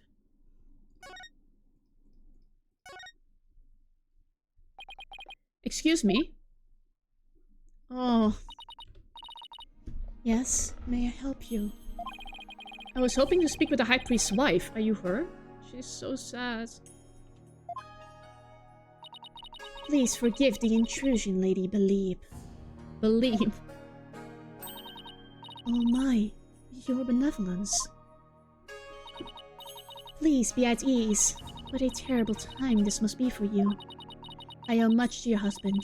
You have my deepest sympathies for your tragic loss. You honor me with your kind words. Look, dear, the royal priestess has come to visit us. Oh, she's delusional now. That's so sad. Oh no. Yes? What's that? Oh, of course. She's talking with his funeral picture. She's so sad. My husband, too, is delighted that the royal priestess has graced us with her presence. You can speak with Abbot Imi. No, I don't possess the power to speak with the dead. But I can feel his presence. What's that? No, that can wait till later, dear.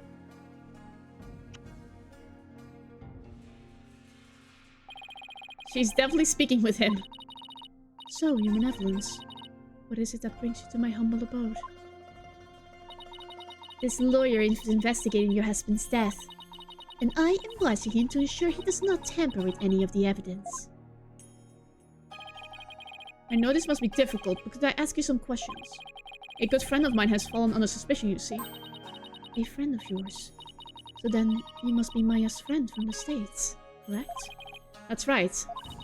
I'm sorry, but I'm still grieving. Isn't that right, dear? Yes, I know. Abbot Imi and his wife are one of the closest and most loving couples in Khura'in. If she is not ready to talk, I will not allow you to press her any further. She did just lose the love of her life. It would be incredibly insensitive of me to force answers out of her right now, but I need to talk to her if I want to learn more about the High Priest. Plus, there's the Warbot arrow that Albie found near the house. There's too much I need to find out for me to leave just yet. Would it be okay if I stayed here for a little while? Barthead, have you not been listening to a word I said?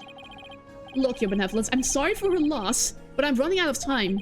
So what will I do? So what I will do is promise to leave if she doesn't change her mind. Please, let me talk to my husband about this. Yes, I know. No, don't. Not in front of the royal priestess. Now, if you'd excuse me. What the heck were they even talking about? You have but poured salt on the wounds. This is precisely why you lawyers are so despised. Ugh, I was just trying to help Maya's case. I didn't mean to hurt Miss Immy. Could it be that you actually possess a conscience? Of course I do. I'm also desperate for information. So, what do you plan to do now? Pass the time by looking around the room, I guess, and see if she changes her mind. Just see that you do not touch anything you should not. Guess I should watch what I touch then, just in case Princess Rafa gets mad at me. Altar. What a magnificent altar. Of course it is magnificent. It is for the Holy Mother, after all. The Holy Mother. Is she that faceless figure there? Such insolence! How do you not know who Her Holiness is on sight? Do you seek to cross over into the Twilight Realm right this instant? Sorry, it won't happen again. This is why lawyers are so despised. Now listen well. Depicting Her Holiness' face is the greatest taboo in all of Koreanism. There are none alive today who know what her face really looks like. And that includes the members of the royal family. Wow, now there's an unusual custom. It's gotta be one heck of a secret if even the royal family can know what she looks like. Interesting. Pictures. Why is the Minister of Justice there? Oh, I disconnected. I crashed for some reason. Oh no. What to do? I really hope... Oh no. Oh boy! What now? Please? Is it reconnecting or not? Why is the Wi-Fi out?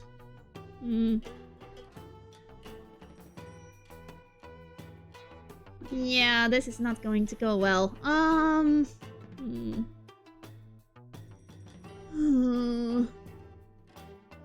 second.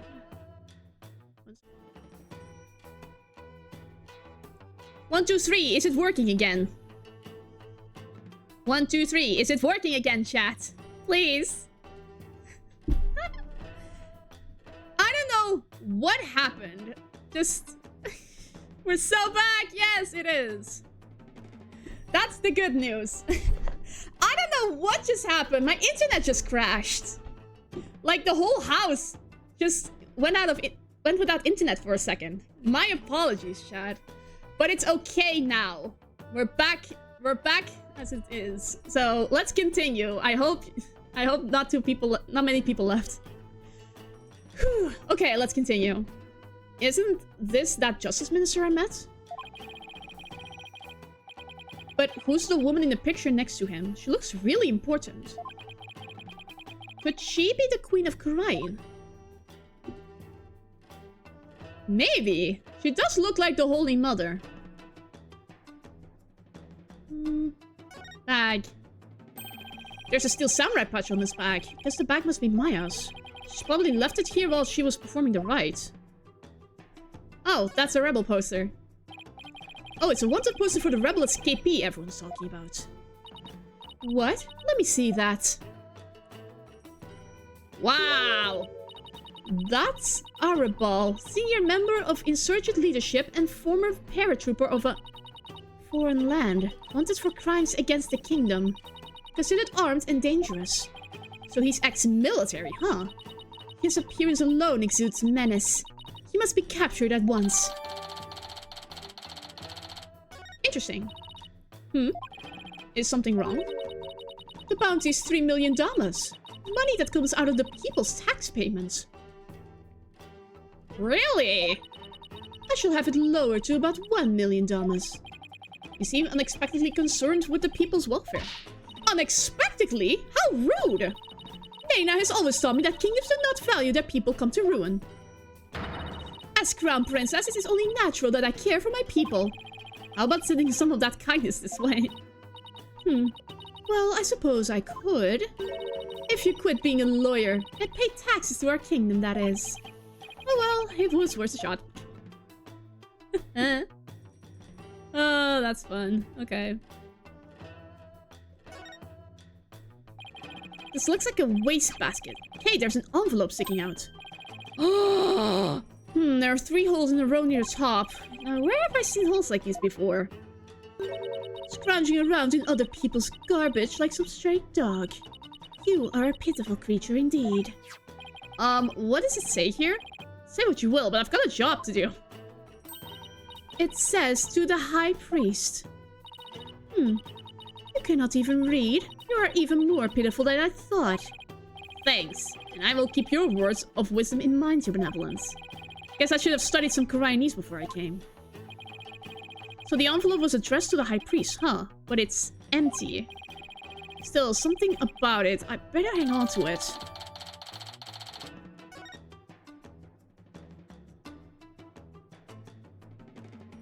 What's this?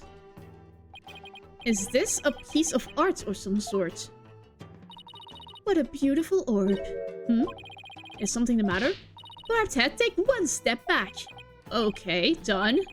Did you spot something? Yes, your dismal reflection. It was ruining the orb's beauty. Did you have to put it like that, your benevolence? A poster of the mountains. Huh. Oh, the Inner Sanctum Mountain is featured against the other towering peaks. Those beautiful mountains are known as the Roof of Kurain. Ah, and I see they have even included Mount Pony Pony in that poster. Mount Pony Pony? Is that the smaller peak on the left? Known as the Little Sanctum, it's just west of the Inner Sanctum. Is it not also beautiful? But I suppose a lawyer with a defiled soul such as you cannot perceive such beauty. No, that's not true. I think it's absolutely stunning.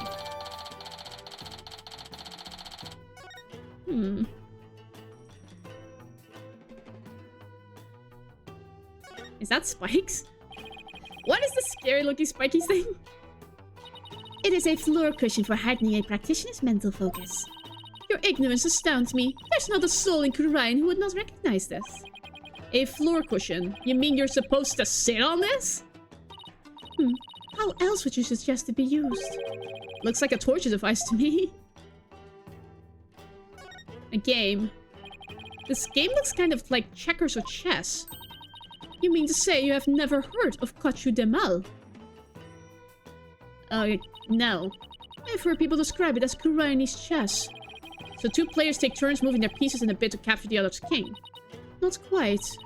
In Kachu Demal, the object is to utter annihilation of your opponent. Furthermore, each piece has a special move that can only be used once per game. Special moves. Sounds like a game right up Maya's alley. Nothing else?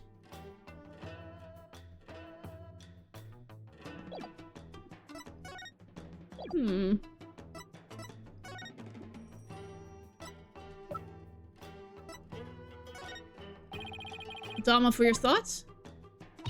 Ugh, get that thing away from me. Alright, I'll just put it away then. Who told you to put it away? How am I to inspect it if you do that?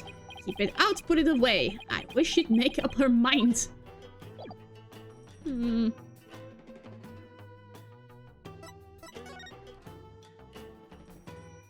must be something else here.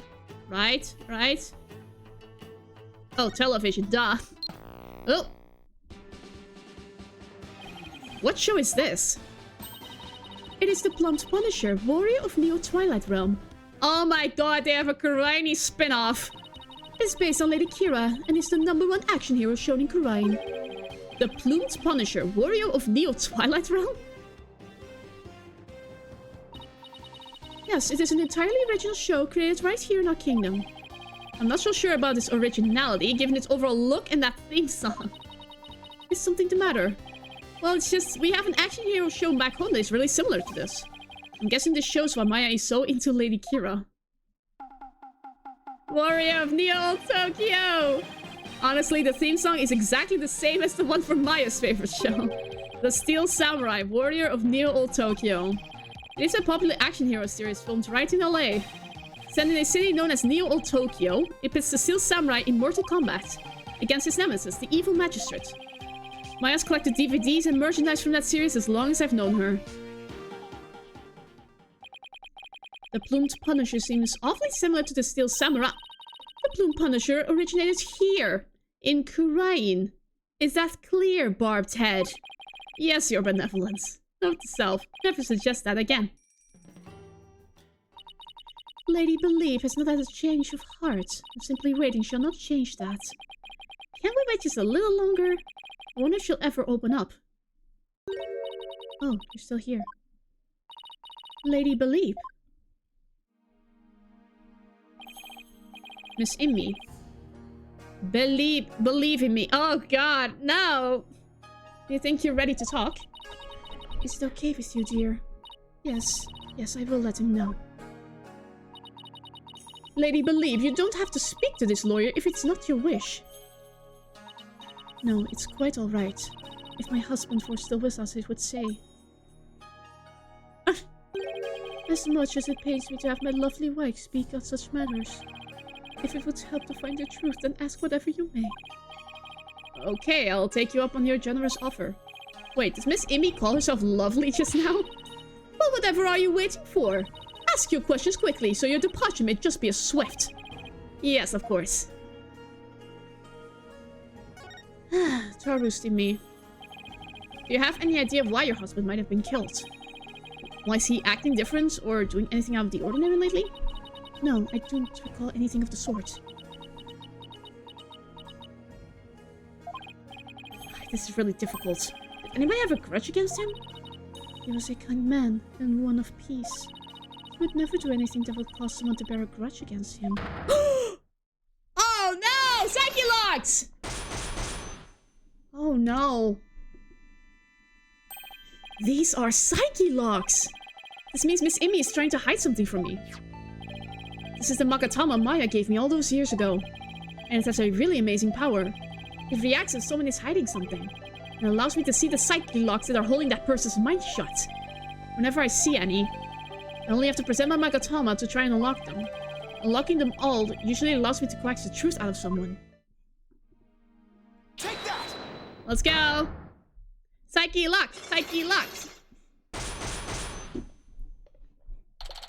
The High Priest. Psyche locks. They appeared when I asked her whether anyone held a grudge against her husband. That must mean that Miss Immi thought of someone who just might have such a grudge. Let's just stir the pot a little and see what happens.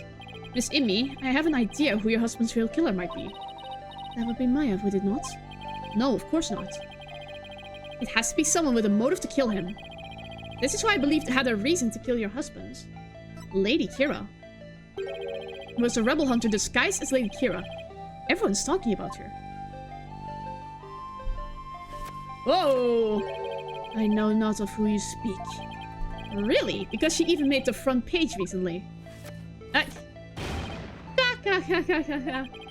am but a humble servant of Lady Kira. What reason would she have to kill someone as insignificant as I?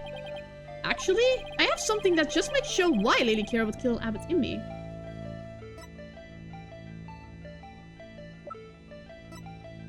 This. Take that! This is a letter of warning from Lady Kira. Maya found it. It was in the inner sanctum, and only Maya and your husband were there at the time. Ugh. Ha-ha! This letter reached its intended recipient, your husband, the High Priest, didn't it? And how do you know Maya wasn't lying to you? Because I've never seen that letter before, and I doubt my husband ever did either. Sorry, but I have evidence that proves this warning was meant for your husband. This. Take that! Yes!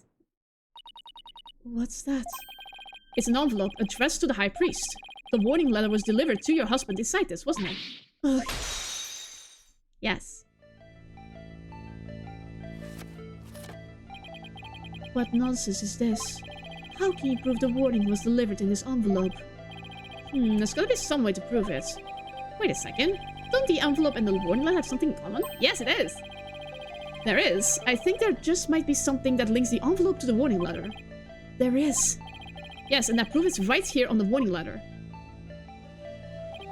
The spot on the warning letter proves that it was delivered in that envelope. Take that! The 3 holes in the envelope are in the same shape and arrangement as the holes in the warning letter. And if you fold the letter in thirds and place it in the envelope, the holes line up. Ugh. As for what made the holes, I believe it was this. The arrow. Take that! They were made by this warbot arrow, one of the weapons favored by Lady Kira. The warning was folded in thirds, placed in the envelope addressed to the High Priest, and delivered to your husband on the points of this arrow. Ah! Haha. There it is. Unlock successful.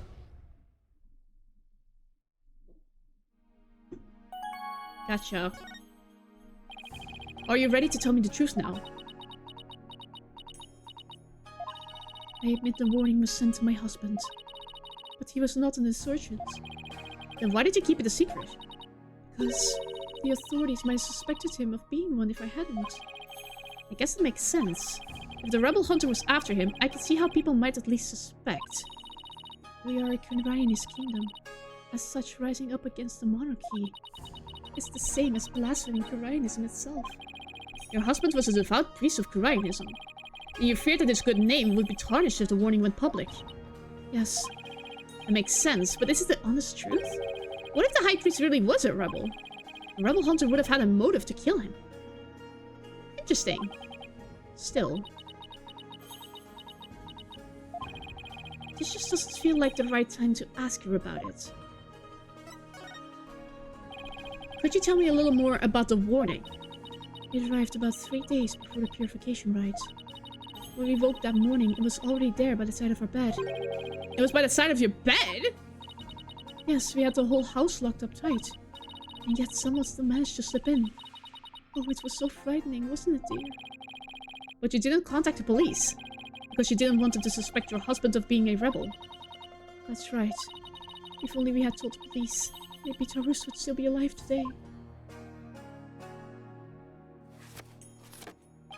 Oh, lovely wife. No need to fret, my dear. Oh, my only regret is that I left you all alone. That's so sad. Barbed head! That is quite enough! Yes, you're probably right. Miss Immy, I'm sorry to have bothered you at such a difficult time. Don't be silly. I'm happy if I have helped. Your benevolence. May you swiftly shine light upon the truth. Barbed head. You seem bent on casting suspicion upon Lady Kira. And by doing so, you seek to deflect the blame from the real killer, Maya Fey. That is the only logical conclusion. Ugh. I'm in no position to disprove her at this point. If only I could find something to support my theory that the High Priest was a rebel. The only other person who might know more about Ambit Imi would be Maya. They might be done questioning her by now. Maybe I'll stop by the detention center.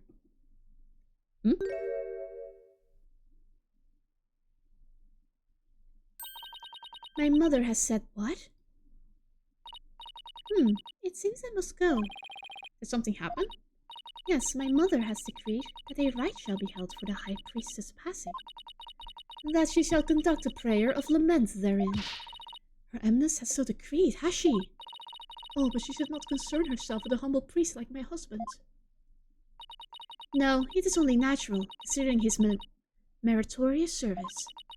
The rite will be held at the palace. You are to accompany there at once, Lady Belieb. Thank you, your benevolence. My husband is most delighted, too. How wonderful for you, Miss Imi. A direct decree from the Queen. That must be quite an honor. Barbed head, you are coming as well. Huh? But I don't have much time left to investigate. As the one charged with monitoring you, you must remain within my sight at all times. Besides, it will take but a moment. Now come along. Ugh. Arguing the point will probably just make things worse for me. I'd better let her have her way this time. We're going to the palace. May 10th. Garon Palace. Audience chamber. My goodness. We're gonna be meeting the queen, Chad. Whoa. Whoa, my model was glitching just at the sides. Wow. Welcome, Lady Believe. Why is that guy standing next to her? Yo, Queenie, how are you? Whoa. So this is the Queen of Khura'in. What is wrong with you, barbed head? Show some respect. Huh? Oh, should I bow or prostrate myself? No, it is quite alright. Stay as you are. Mother. Your Eminence, I would like to give thanks to you. You honor both me and my husband. His exemplary service deserves to be honored. Oh, but what a terribly trying time this must be for you, Lady Believe. May my prayer comfort your soul, and that of your dearly departed husband. Nothing would please me more. Oh, Your Eminence, your words are wasted on my humble husband and I. Now that's what I call a commanding presence, indeed. So, you are the lawyer of whom my daughter speaks. Yes, Your Eminence. I am so very honored to make your noble acquaintanceship. I'm humbled to bask in your resplendence? Ugh. Did I overdo it? I have no idea how to talk to a queen. Ho ho. May the Holy Mother's blessing be upon you. Now then, Lady Believe, let us go to the Chamber of Prayer. Rafa, you are to accompany us too. Yes, Mother. Wow, the queen is seriously something else. Huh. The Prayer of Lament, huh? Yep, there he is. Why are you here? Don't see how that'll do any good. It's Justice Minister Inga. Who are you, buddy? Nice to see you again, Minister Inga. Again? Have we met? I'm Phoenix Wright. We met in the accused lobby the other day. Oh, right. Blue suit, jagged hair. You're that lawyer who brought my daughter down a peg or two. Wait, your daughter? You're the king of this country? Yeah, Rafa. He's Princess Rafa's father? So he's Queen Garon's husband. He's the prince, then, the royal prince. You planning on sticking your fat nose in this mess too? Accuse is a good friend of mine. Like I said the last time, you better watch yourself, see. Do you mind if I ask you a few questions? You want to question me? That would be great. You got balls for a lawyer. Guess I can play along for a bit. But I got things to do, see. So we'll have to talk while I work. Sure. I wanted to let you know that I'll be the defense lawyer on this case too. Whoa! Well, don't say I didn't warn you. You only won last time because that idiotic prosecutor filed false charges. My goodness, he looks insane. But it's gonna be different this time. I got Khura'in's top prosecutor on this one, see? Yes. I don't care who I go up against. I'm going to prove my client innocent. You have forgotten that little thing called the Defense Culpability Act, have you? Blow this one, and you'll suffer the same fate as the accused. How could I forget? You lawyers are all the same. Strut your stuff till the DC Act comes down hard. Then you start begging and pleading for your lives. It's really hard to watch, I tell you. Well, I don't plan on letting it come to that. Were you the one who wrote the Defense Culpability Act? Maybe I did, maybe I didn't. What's it to you? Either way, as Justice Minister, I'm gonna enforce the thing. Started as a way to counter the dirty tricks of your trade, like falsified evidence. But it turned out to be quite handy. Efficient, even. Handy? Efficient? Yeah, made my job real easy. Any goons who cross me or the Garon administration are gonna get just what they deserve. Especially those rebel scum. You can get away with that here? Better watch your mouth, lawyer. I enforce the law in Crime Sea. And being that I'm the queen's husband, that makes me king. No. I'm pretty sure the queen is the boss around here. You're just a prince. Go on. Say what you're thinking so I can charge you with my His Majesty. Ugh, I can't get myself arrested now. Listen up, lawyer. We got a low crime rate in a populace that lives in peace. And that's all thanks to the DC Act. So I don't want to hear any more lip about it. But I can't defend my client unless I can speak my mind. Yeah. Even without the DC Act, Dirk and his insurgent scum buddies' days are numbered. What's that supposed to mean? Are you implying that I'm part of the rebellion? Let's just say, I got a little trick up my sleeve. So I'd watch it if I were you. Oh my god. Is Lady Kira one of his? One of his soldiers? Guess he got a defiant attitude, like one of them dragon dupes.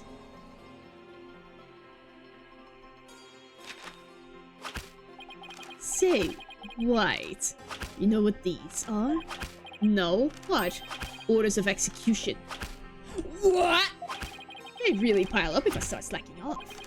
What? How many people does he condemn to death? And tomorrow, I'll have even more work to do. Processing the one for your little friend. And if you really do defend her, I'll have to add one more to the pile for you. But you're not stupid enough to waste your life on that criminal, are you? Yikes. Don't worry, I'll make sure to lighten your workload, Inga. I won't give you a single execution order to sign tomorrow. I have returned, Barbed Head. Your benevolence. Are you done with the rite? Yes, it was performed flawlessly. Lady Believe stayed behind to speak with Mother. I hope this will help ease her sorrow, even if just a little. So, you have been speaking with my father. Yes, you could say that. My father is a great man. He works tirelessly to keep the peace in our kingdom. Khura'in, as it stands today, owes everything to the efforts of my mother and my father. You should feel deeply honored. Under normal circumstances, they would have never spoken so readily with a lawyer. Yes, of course. Seems Rafa doesn't know what her father is really like. Well, now that we're done here, let's go see if I can talk to Maya now. Yeah. After this, I'm gonna have to quit the stream. I'm tired. And it's almost 4 hours, so... May 10 detention center. Oh, it's you, Nick? Maya, are you okay? The questioning wasn't too harsh, was it? No, I'm alright. How about you? Make any progress? Well, I haven't found any conclusive evidence that could prove your innocence. But I have a small lead. Really? But for right now, I'd like to ask you about the High Priest. Sure, ask away. By the way, what's the princess doing with you still, Nick? Does she have anything better to do? Doesn't seem like it. I heard that! How rude!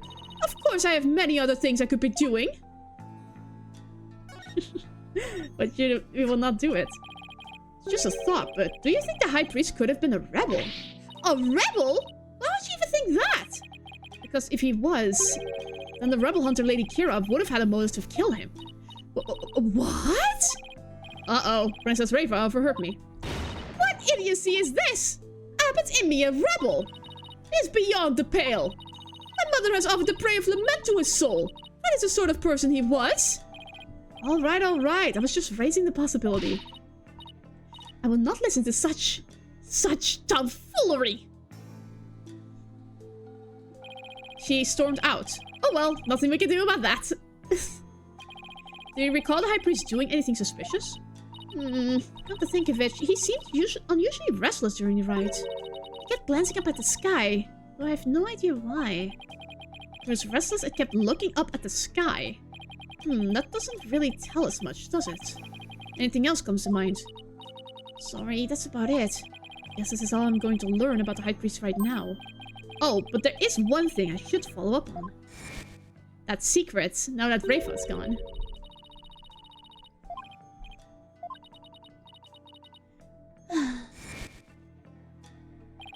With Princess Rafa gone, this might be my only chance. Maya, above what you said earlier, why can't you tell anyone that you're able to channel spirits? Oh, that. You know how all the queens are also spirit mediums here? I heard. It was kind of a shock at first, though. In Koreanism, spirit channeling is a secret art that could only be performed by the queen. No one else is supposed to be able to do it. I see. So spirit channeling is a symbol of power or authority then, in that sense. I can see why it would look bad if a nobody from another country were able to do it too. Spirit channeling in the Korean tradition was developed from a Koreanist style that was brought to the US via Japan. But it seems like my clan's spiritual power is greater than that of the average Koreanese. Oh! It may be a quirk due to how our styles diverge, but I don't really know. So spirit channeling is a power possessed only by the queens of Korean. And it's a power that somehow made its way down the line to Maya. And I guess that makes Queen Garan and Princess Rafa distant relatives of Maya's. Anyway, it's not like there's some kind of rule about it. It's just, I'd rather not have it become an issue or anything. That's why mediums who come here to train hide the fact that they can channel spirits. I see. I had no idea it was so complicated. Either way, training here is a must to fulfill the qualification needed to become the master. What is this qualification to become the master? To be able to channel spirits of one's own volition. And without fail, and every time. Like, remember how my spirit channeling was always hit or miss? I only ever succeeded about 30% of the time. Yeah, and it was more like spirits possessed her as opposed to her channeling them. So you can do it every single time now, whenever you want. Yep. At least, I think. You think? Well, I haven't actually tried channeling anyone since I completed my training here. But once I get back home, I plan on taking the final spirit medium test. I'll have to try channeling one spirit after another in a marathon channeling session. Without fail. I see. So you need an E or better on the spirit exam to get your degree. Only those who pass the test are worthy of becoming the master, huh? Yeah, but I know I can do it. I'm going to ace that test and become the next master. After all, I can't let my clan and the other villages down. Right. Maya's the next big hope of Korean Village. It's gotta be a lot of pressure. So, speaking of similarities, I've noticed another similarity between our countries besides spirit channeling. I saw a show on TV earlier that reminded me of the Steel Samurai. Oh, you must mean the Plumed Punisher, warrior of Neo Twilight Realm.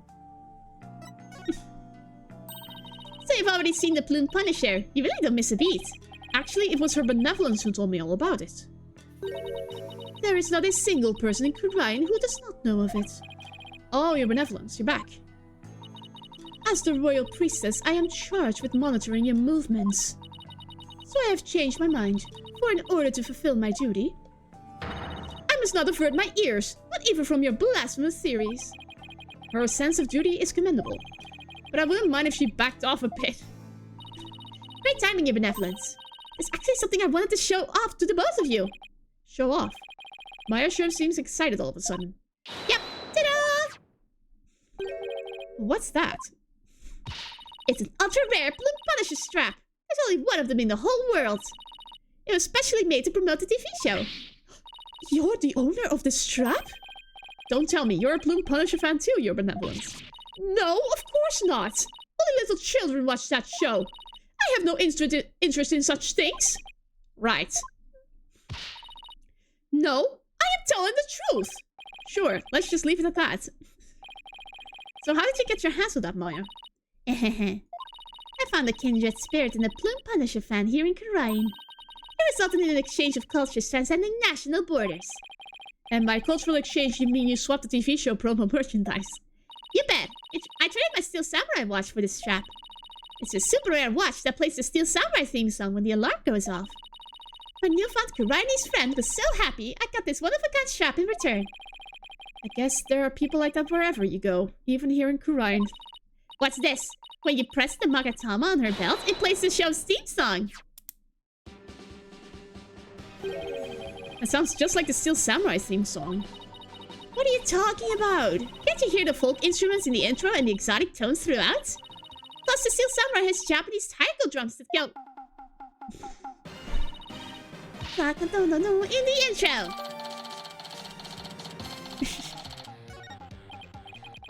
Right. Guess my ears just aren't as good as yours. Anyway, I have this amazing idea for a new show. The Plume Punisher versus Steel Samurai. Of course. I'm going to totally pitch it to some TV stations when I get back home. I'm going to be a huge hit. Right, you benevolence? I have no interest in such things. Sure you don't. Well, if nothing else, talking about the Plume Punisher has thankfully seemed to cheer Maya up a bit. It's getting late. Try to get some sleep, okay, Maya? And leave tomorrow to me. Okay, thanks, Nick. I think I've covered just about everything. Time to head back to the temple and go over everything I've learned so far.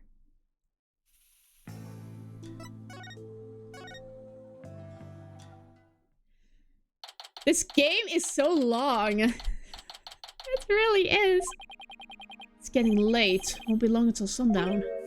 Mr. Wright, your benevolence. Hi, Albie. Are you done with your investigation for today?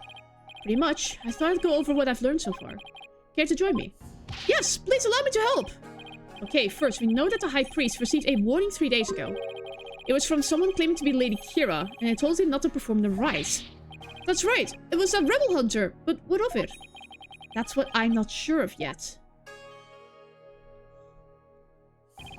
Why would Lady Kira want to stop the rite? If you could solve that mystery...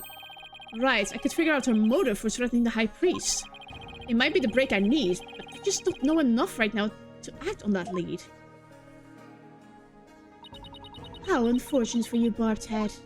Your only hope is pure speculation. That shall not stand up in the Hall of Justice. You have no actual proof of Lady Kira's involvement in this crime, after all. Yeah, the warning letter alone can't prove who killed the High Priest. I'll give you one last chance to withdraw before you are charged under the DC Act. Your benevolence! While it is true you did not forge or suppress any evidence, that is perhaps a product of my careful monitoring of your everyday move. I wasn't planning to do anything like that in the first place, your benevolence. But I am going to prove Maya's innocence. Within the confines of the law. How can you be so sure you will? Because of my undying faith in my clients. That is a lawyer's greatest weapon. What nonsense. You have chosen to dig your own grave. When next we meet, it shall be in the Hall of Justice. As Royal Priestess, it is my duty to reveal the truth throughout the divination seance. This time I will prove that the insights I glean thereof are of the very truth itself. Prepare yourself, for this shall be your last trial, and your last rites. Tomorrow shall end with you under the headman's axe. Tomorrow, I'll be defending Maya in the so-called Hall of Justice again.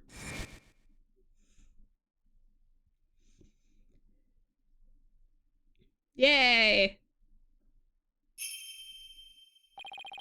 That whole seance thing makes trials here completely different from those back home. Plus, I don't have a shred of conclusive evidence. On the other hand, I've got plenty of confusion and anxiety to spare. I'll have to think of something. After all, I'm the only lawyer in all of Khura'in. I have to do this. I will do this. I'll prove Maya's innocence if it's the last thing I do. And with that, it's to be continued. And I can finally quit. My apologies for the crash. I had no idea what happened. It should at some point be a case when Maya's actually the guilty one. Not on my watch. Okay, we're finally done. What a stream. This was hectic. The model wasn't working. It's crashed for some reason. Yep, it's still going on. I need to quit. I need to have a break. I need to get some rest in for next time. A full day of chaos indeed. Yeah. Yeah. One final announcement, or not really announcement, just a final like thing I'll say. I hope everyone had a happy Pride this month. It's gonna be the last stream on Pride month, so I was gonna say happy Pride to everyone. Happy Pride! And apparently there's a second Pride month that I was not aware of. So we'll celebrate that one too next month. So yeah. Oh, it's June! Yes, it is! And in 2 days, it's gonna be July already. Time flies by fast. What a January to May, go! You can see January to May on my streams on the VOD channel, you know? I still need to upload it. Ugh, it's gonna be a pain again to upload this one because it's in 2 parts again. I hate it when that happens. Oh well. It is what it is, I guess. It's better than the alternative that it had to quit on that spot. I'm happy I got to finish it at least. So yeah, I hope everyone has a good Pride Month. Even in these difficult times, you deserve to be who you are.